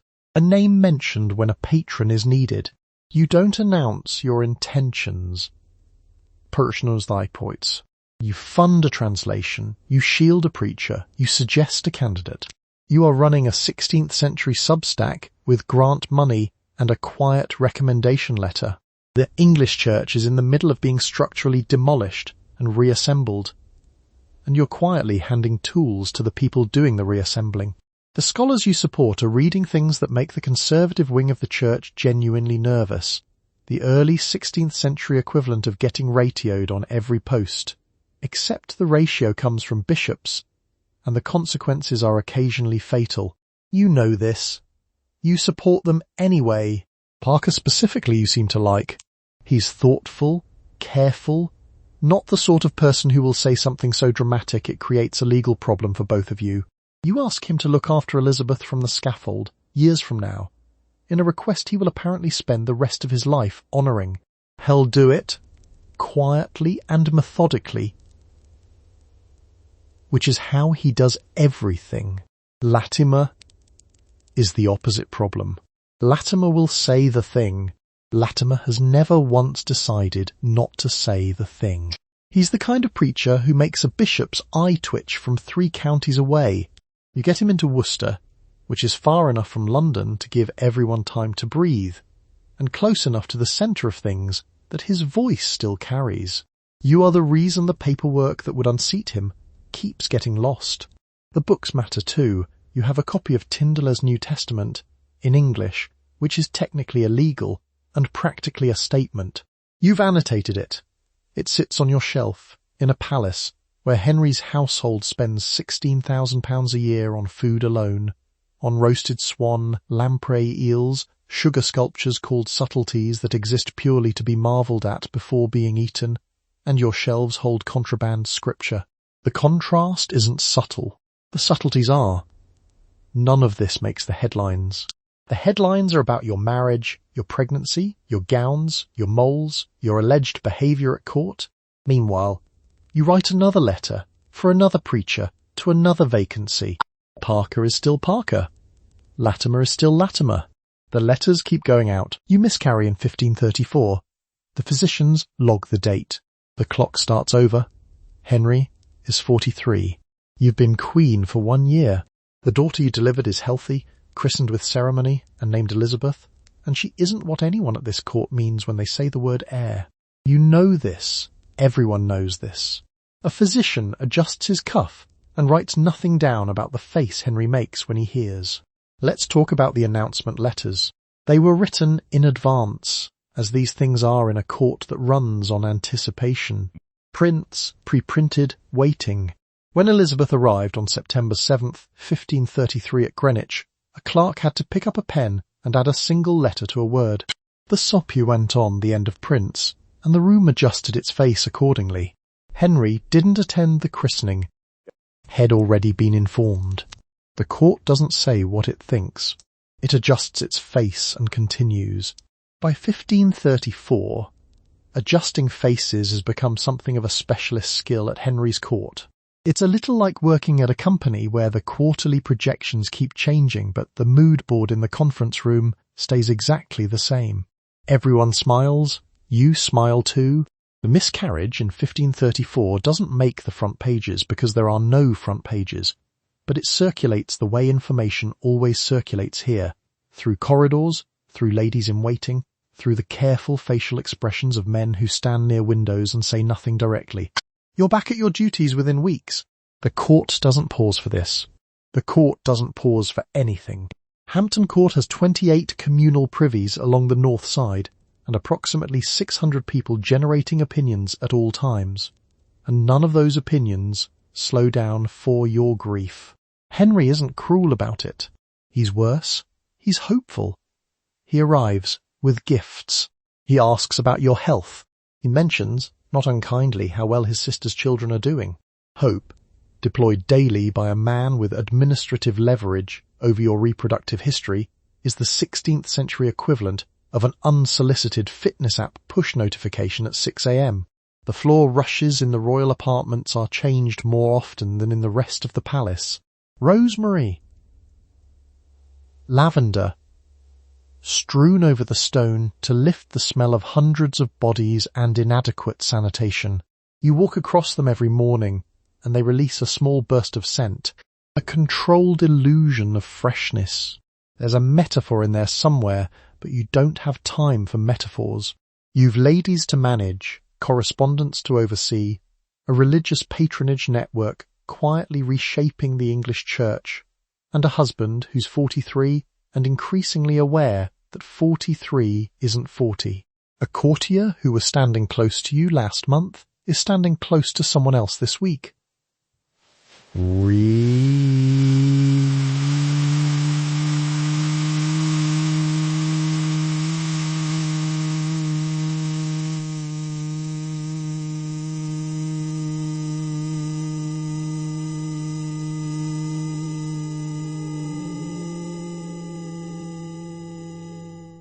A courtier who was standing close to you last month is standing close to someone else this week. Not pointedly, not dramatically. He's just drifted 2 feet over when the room reassembles. You notice. He notices you noticing. Neither of you says anything. A lady in waiting hands you a cup. She smiles. The smile means nothing. It also means everything. You've been reading these smiles for 15 years, across 2 royal courts, in 2 languages, and you know exactly what this one says. It says, she's still here. For now, Catherine of Aragon dies on January 7th, 1536, at Kimbolton Castle, and her death doesn't make your position safer. This is the counterintuitive part. While Catherine lived, you were the reason Henry broke with Rome, deposed a legitimate queen, and remade the English Church from the foundations. Her existence required yours as a justification. With her gone, the logic shifts. Henry is now a widower in the eyes of the Catholic world, free to remarry without theological complication. You're no longer the solution to the problem. You're just the current wife. And the current wife, after 2.5 years of queenship, hasn't produced a son. Thomas Cromwell notices. He's been noticing for a while, actually, the way a senior hire watches the mood of the C-suite weeks before HR announces anything, which is to say, quietly, in private, while keeping his public face completely still. Cromwell had worked alongside you on the break with Rome, on the dissolution strategy, on the dismantling of Wolsey, on most of the major machinery of the last 6 years. None of that sentiment. It's just the record of a useful alliance, and alliances at Henry's court age fast.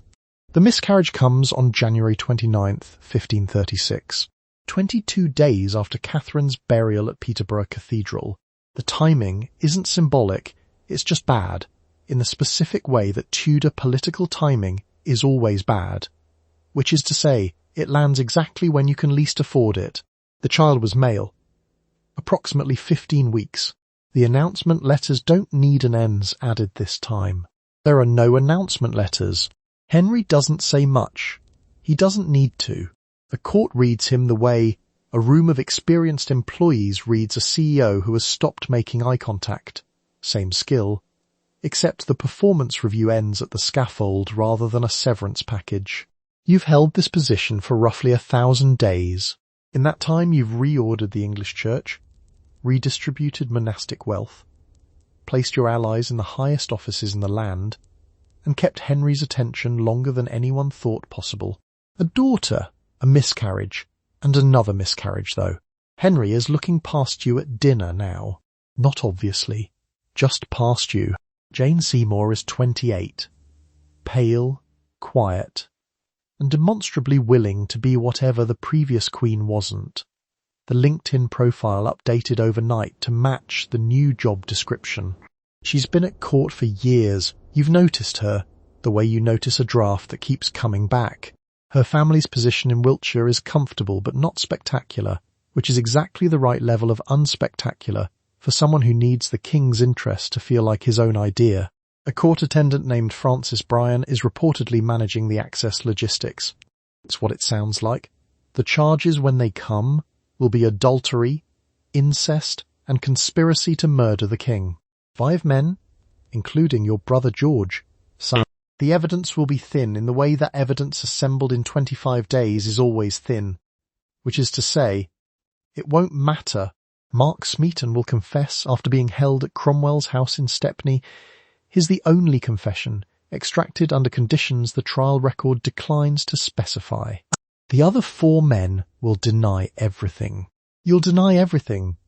None of it will matter, either. The Treason's Act is still on the books. You helped put it there. You miscarry on January 29th, 1536, the same day Catherine of Aragon is buried at Peterborough Cathedral. The child is a boy, approximately 15 weeks.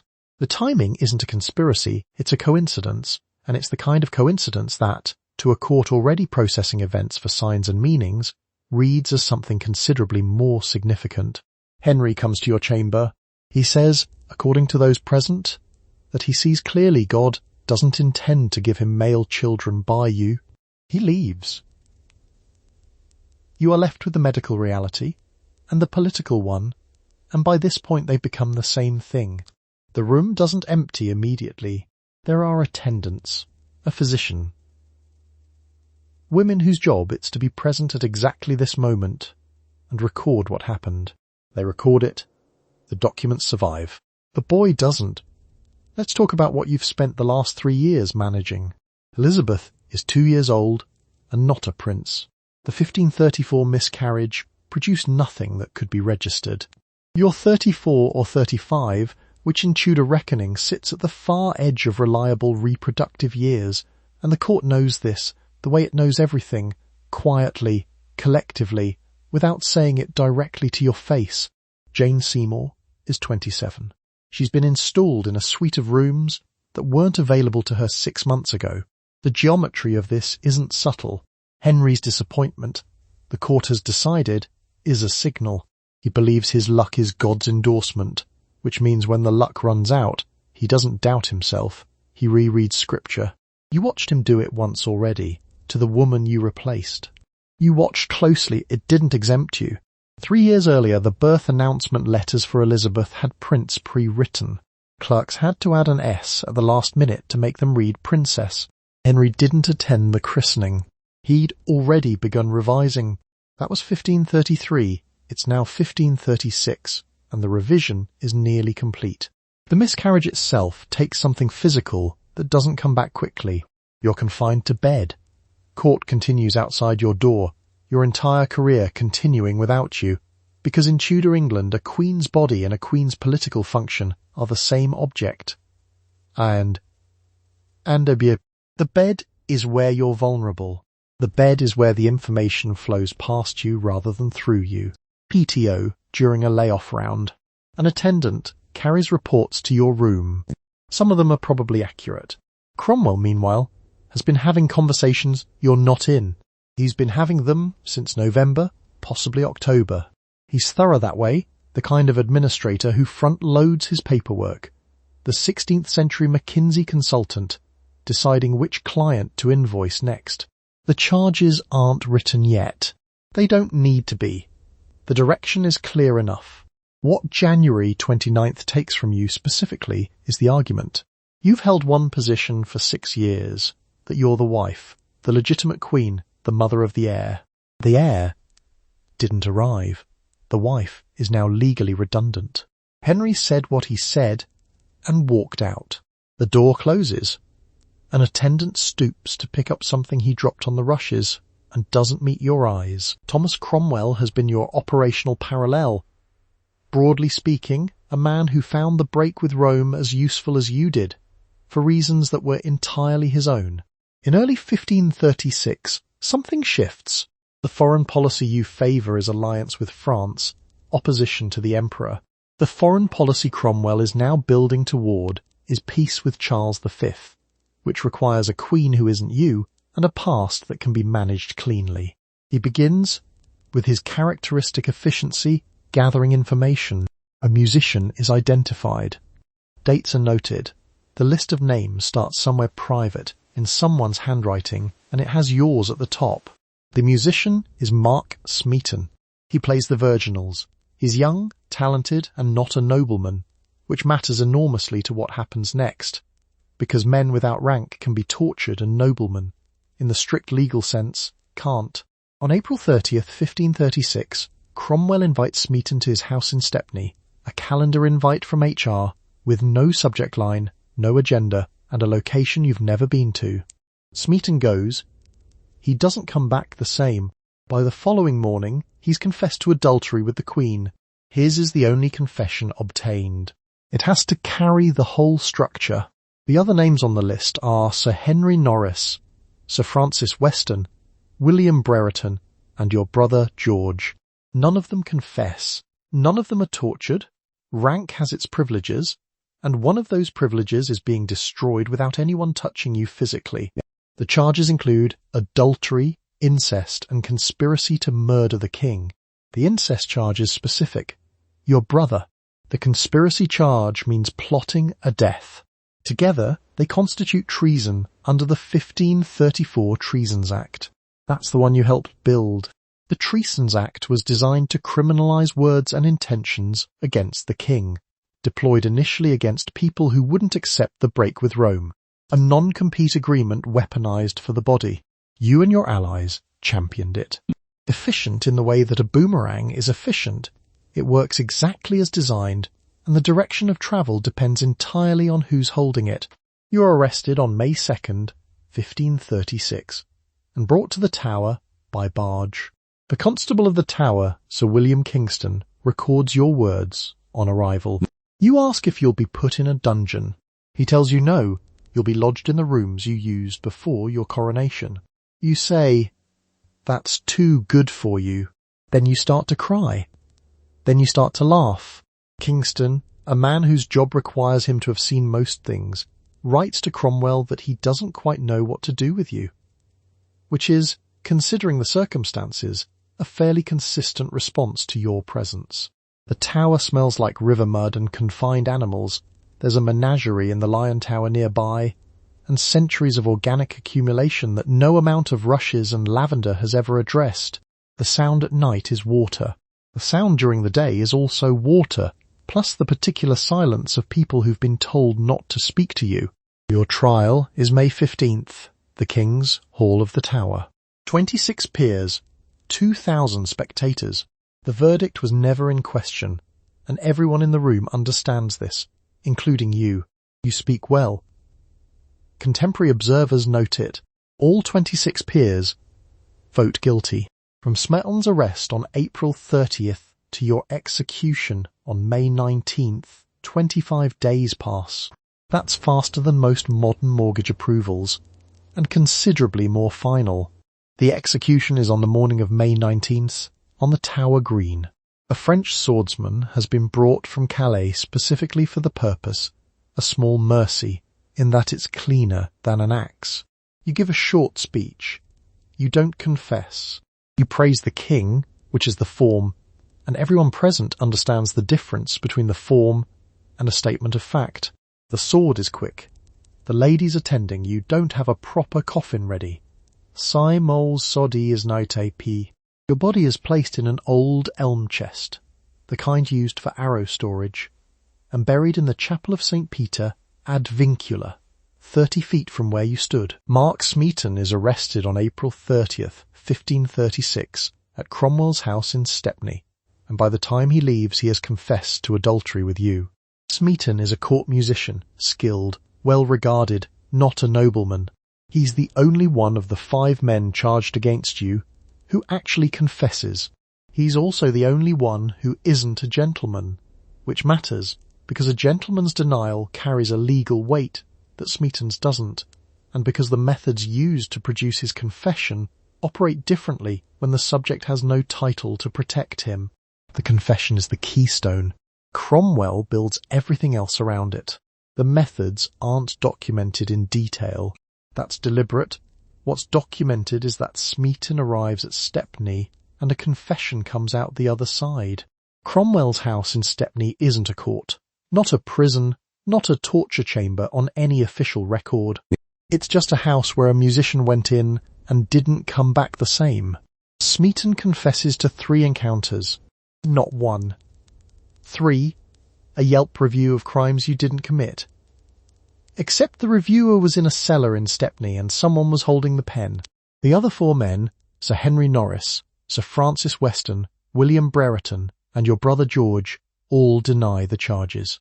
All of them. Norris, under considerable pressure in the days that follow, is reportedly offered his life in exchange for a confession, and declines. He declines, the offer is real, the danger is real, and he still says no. That detail doesn't make it into the verdict.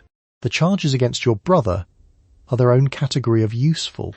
George Boleyn is accused of adultery with you, incest, specifically, and additionally of spreading rumours that Elizabeth might not be the king's child. The incest charge requires a jury to believe that you and your brother, in a court full of servants and attendants and people whose entire profession is noticing things, managed an ongoing criminal relationship in complete secrecy. The jury believes it. All 26 of them. Your trial is on May 15th. The King's Hall of the Tower, roughly 2,000 spectators, 26 peers as judges. You defend yourself. Contemporary accounts note that you answer every charge with composure and precision, that you speak without notes, that your manner impresses people who came expecting to watch a guilty woman collapse. It doesn't matter, the verdict is unanimous before the arguments conclude, which is less a legal finding and more a weather event, something that was always going to happen regardless of what you said when you got there. The Treason's Act is the statute they use. The same act you helped push through Parliament in 1534, aimed at people who denied the king's supremacy or spoke against the crown in ways that used to be merely inconvenient. It's now your statute. It fits you perfectly. 25 days. Smeaton arrested April 30th. You executed May 19th. The whole thing moves the way a modern project management platform would describe as accelerated timeline delivery, except the deliverable is a beheading and there's no retrospective. A French swordsman is imported from Calais for the execution specifically because a sword is considered more merciful than an axe. The way a Fortune 500 flies in a specialist consultant for a single quarter, except the deliverable is a beheading, a distinction that says something about what passes for mercy in 1536. The swordsman is good at his job. Only it's his job. He's the one genuinely competent professional in this entire process. You're arrested on May 2nd, 1536, and taken by barge to the Tower of London, entering through the same gate you entered 3 years earlier when the Tower was your pre-coronation lodging. The Tower has always served both purposes, palace and prison, and the rooms that held you in May 1533 hold you now. When you arrive, you ask the constable, Sir William Kingston, whether you'll be put in a dungeon. He tells you no, the same apartments as before. You say it's too good for you. Kingston writes all of this down in his dispatches to Cromwell. He writes down everything you say, which is the kind of thorough record-keeping you'd have appreciated under different circumstances. The Tower itself doesn't acknowledge the distinction. It's a building. It held queens before, and it'll hold queens again. The walls are the same walls. The river smell is the same river smell. Mud, and something older than mud. The same auto-reply email returned 3 years later, with a different intention behind it. The Lion Tower menagerie is nearby, which means underneath everything else, there's also a large cat involved. Kingston's dispatches to Cromwell are meticulous. He records not just what you say, but how you say it, the bursts of laughter, the weeping, the way you swing between panic and a strange, almost performative composure. You ask whether anyone has accused you. You ask whether your mother knows. At one point you say that you'll be condemned not for what you've done, but for what you're suspected of, which is more legally precise than anything said at your actual trial. Kingston writes that down too, a live thread piped straight to the man prosecuting you. Let's talk about the apartments. They're not a dungeon, which is what Kingston said, and he wasn't lying. There's furniture, there are attendants, there's light from windows that face the inner courtyard. What there isn't is privacy. The women assigned to attend, you're chosen specifically to report on what you say, which is basically a ring camera situation, except the footage goes to Thomas Cromwell, and the footage can be used to execute you. You know this. You say things anyway. You can't stop talking, which Kingston notes and which, under the circumstances, reads less like carelessness and more like a person who has spent 15 years outmanoeuvring everyone in a room and now finds herself in a room she can't outmaneuver. The 5 men accused alongside you, Smeaton, Norris, Weston, Brereton, your brother George, are also in the Tower. You don't see them. You hear nothing reliable about how they're doing. Smeaton has already confessed, a detail you may or may not know at this point, which is the only detail that matters, and also not something Kingston's putting in writing for your benefit. You've been in this building in triumph. You've been in this building in ceremony, in loth of gold, with crowds, such as they were, watching the procession. The gentleman jailer of the Tower met you at the gate in 1533 and escorted you to rooms hung with tapestries. He meets you at the gate again now. Why didn't you? He meets you at the gate again now. The tapestries may or may not still be up. The Tower doesn't redecorate for mood. You're charged with adultery with 5 men. Mark Smeaton, Sir Henry Norris, Sir Francis Weston, William Brereton, and your brother George Boleyn. The charge sheet also includes incest as a separate line item, plus conspiracy to cause the king's death, which completes the set. Charging everything at once makes individual refutation nearly impossible. The volume is the strategy. which is the legal equivalent of a reply all that can't be unsent. You deny everything. George denies everything. Norris, Weston and Brereton deny everything. Smeaton has already confessed, and his confession is sitting at the centre of the case like a load-bearing wall that no one is allowed to examine too closely. Smeaton's confession is the only one. That's worth saying again. Shame.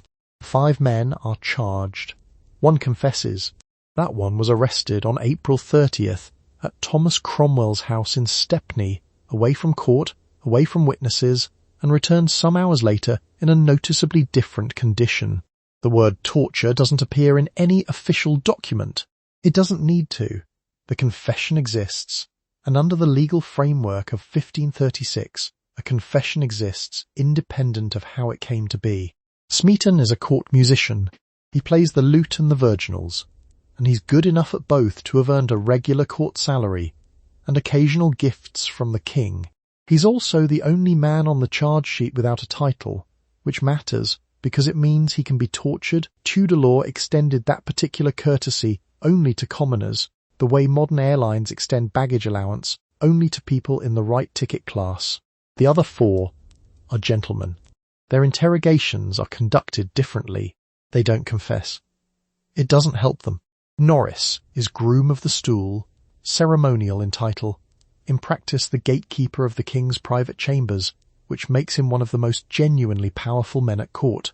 Weston is 24. Brereton is in his 40s and has nothing obvious connecting him to you at all. Historians have spent decades trying to work out why his name is on the list. The most credible answer involves Cromwell settling a separate administrative dispute in Wales. George Boleyn's trial is held separately, one day after yours, and it goes badly in a way that's almost theatrical. His wife, Lady Rochford, Jane Parker, whom he married in 1526, and by most accounts disliked, provides testimony that contributes to the incest charge. What she actually said isn't recorded in full. What's recorded is that the testimony exists, and that the jury hears it. George is given a piece of paper to read containing specific allegations. He reads it aloud instead of silently, which his supporters later interpret as defiance. It doesn't change the outcome. The trial itself is on May 15th. It's held in the King's Hall of the Tower of London, before 26 peers, with approximately 2,000 spectators. You're the most watched person in England, which isn't new. What's new is the geometry of it, the peers arranged in rows, the charges read aloud in sequence, the spectators positioned so they can see your face while you answer. You gobble o cheer, givey. You answer well by most contemporary accounts. Imperial Ambassador Eustace Chapuis, who has spent years writing dispatches about you in language that could generously be called unflattering, reports that your responses are composed and intelligent. He doesn't change his position on your guilt. He just notes the quality of your answers. All 26 peers vote guilty. The Treasons Act of 1534 is the statute that governs the proceedings, the same legislation you and your allies championed as the legal architecture of the break with Rome, the tool used against Thomas More, against anyone who questioned the king's supremacy. It's now the instrument used against you. The act doesn't require much. Aez Teal. It requires that you compassed or imagined the king's death, and Smeaton's confession, combined with the volume of the other charges, is enough to satisfy that threshold on paper. 25 days. That's the total distance from Smeaton's arrest on April 30th to your execution on May 19th. Cromwell doesn't miss a deadline. Your trial is held on May 15th, 1536, in the King's Hall of the Tower of London, before 26 peers and approximately 2,000 spectators, which makes it the most attended event of your life since the coronation. You defend yourself, by all accounts, including hostile ones. You defend yourself clearly, specifically, and without breaking composure in a way that several observers note, and that changes nothing. The 26 peers deliberate. All 26 vote guilty. The Duke of Norfolk, your own uncle, reads the sentence, burned or beheaded at the king's pleasure. He's reportedly weeping when he delivers it. The sentence is delivered anyway, Norfolk's tears are a detail worth sitting with. Halte du tudi ho by they. Your own uncle has presided over the political demolition of his own niece, voted with the bloc that condemned her, and is now weeping visibly while announcing her death. The executive who delivers the layoff with visible emotion and signs the severance paperwork in the same meeting. Nobody in the hall pauses to note the contradiction. The hall continues. The sentence leaves the method to Henry's discretion, which is how you learn that your execution has already been upgraded. Burning is the standard penalty for treason committed by a woman.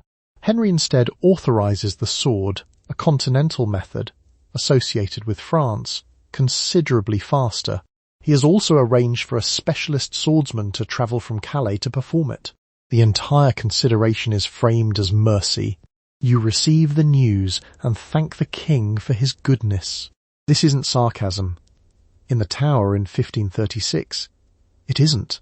The Tower right now smells of river mud from the Thames on one side, and, from the other, of the animal enclosures of the Lion Tower menagerie. Lion, tiger, and a bear whose opinions about confinement carry across the courtyard at night. The walls are damp. The floors are stone. You've been here since May 2nd, which means you've watched the trial of your brother George from inside these walls, knowing his verdict before it was announced, because all the verdicts were known before they were announced. You speak inside the Tower in ways that get written down. The Constable of the Tower, Sir William Kingston, records your words in letters to Cromwell, real-time surveillance, delivered by post, with the subject fully aware she's being transcribed and speaking anyway. You ask about your accusers. You make observations about the men charged alongside you. You say, at one point, that you believe you'll be given the name of the worst woman who ever lived. You laugh. Kingston notes. He writes this down carefully, the way people write down things they don't entirely know what to do with. 5 men are executed on May 17th, 2 days before you. Smeaton, Norris, Weston, Brereton, and your brother George. Smeaton, the only one who confessed, dies without retracting the confession. The others maintain innocence on the scaffold, which is what people do on scaffolds in 1536, and it changes nothing about the record, because the record was finalised on May 15th. May 19th is a Friday. You're brought to the scaffold on Tower Green before a crowd of witnesses, smaller than the trial, more deliberate. You make a short speech. It's courteous, composed, and says almost nothing about guilt or innocence, which at this point is the only register available. The Tudor LinkedIn farewell post, written under duress, pinned to the top of the page. You thank the king. You ask for prayers. You ask the crowd to judge the best of you. The swordsman from Calais is already there. He's hidden his sword in the straw, which is either a kindness or a logistics decision. Probably both. It takes one stroke. You're 35 years old, possibly 36. The record isn't precise about your birth year, which is a minor irony given how precisely every other date in your life has been documented, adjudicated and filed. You're executed on May 19th, 1536 under the Treasons Act of 1534, which you helped build to protect the break with Rome from those who opposed it. The entire process, from Smeaton's arrest to your death, takes 25 days. A French swordsman was imported from Calais for the execution, which is the kind of logistical pre-arrangement that suggests the outcome was settled well before the verdict. You give a speech on the scaffold. It's short, gracious, and reveals almost nothing. The daughter you leave behind doesn't mention you publicly, never reverses the verdict, and is found after her own death carrying a locket ring with miniature portraits of both of you inside it. The Treasons Act has its own kind of institutional memory. You helped draft the architecture of it. You watched it applied to men who wouldn't say the right words about the king's marriage, and now it's applied to you for words and acts the prosecution couldn't substantiate with anything except a tortured musician's confession and several weeks of extremely motivated paperwork. The law doesn't register the irony. It just runs. Mark Smeaton's confession is the only one they get. The other men, Norris, Weston, Brereton, your brother George, deny everything. They're executed on May 17th, 2 days before you. The timeline doesn't allow for appeal, reconsideration, or the kind of procedural friction that might slow something down. 25 days is the same pace as a current-day apartment eviction, and considerably faster than a visa renewal. What you leave behind isn't nothing. Matthew Parker, whom you reportedly ask from the scaffold to watch over Elizabeth, becomes Elizabeth, his first Archbishop of Canterbury. He shapes the moderate Protestant character of the Church of England, not Lutheran, not Calvinist, something deliberately in between. Parker keeps the promise. Elizabeth doesn't acknowledge it publicly, but the institution runs on it. Elizabeth's silence about you is total and deliberate, and spans 44 years. She doesn't rehabilitate your name. She doesn't commission portraits. She doesn't hold commemorations. She keeps you at a distance that functions legally and publicly as erasure. The verdict stands. She rules under a succession act that originally declared her illegitimate, amended once her brother Edward is dead and the political math changes. The paperwork around your life and death gets revised constantly. The verdict doesn't. The locket ring is found after Elizabeth's death in 1603. It's small, gold, and hinged. Inside, 2 miniature portraits. One is Elizabeth, one is you.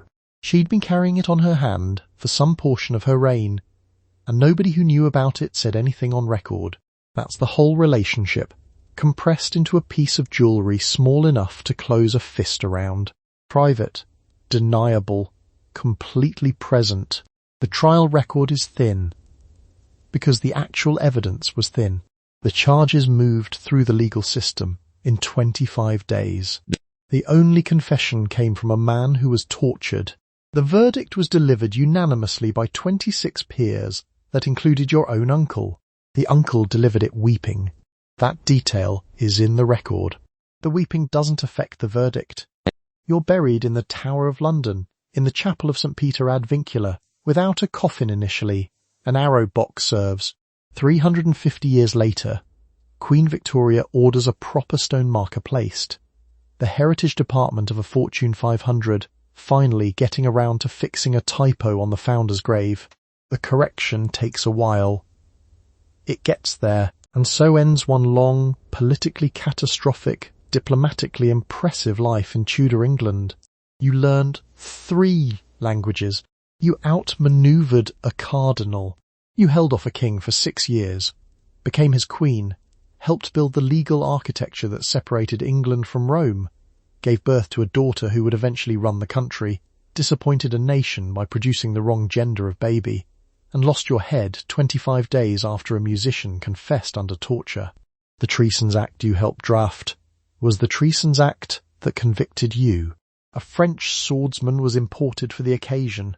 Your uncle delivered the verdict weeping.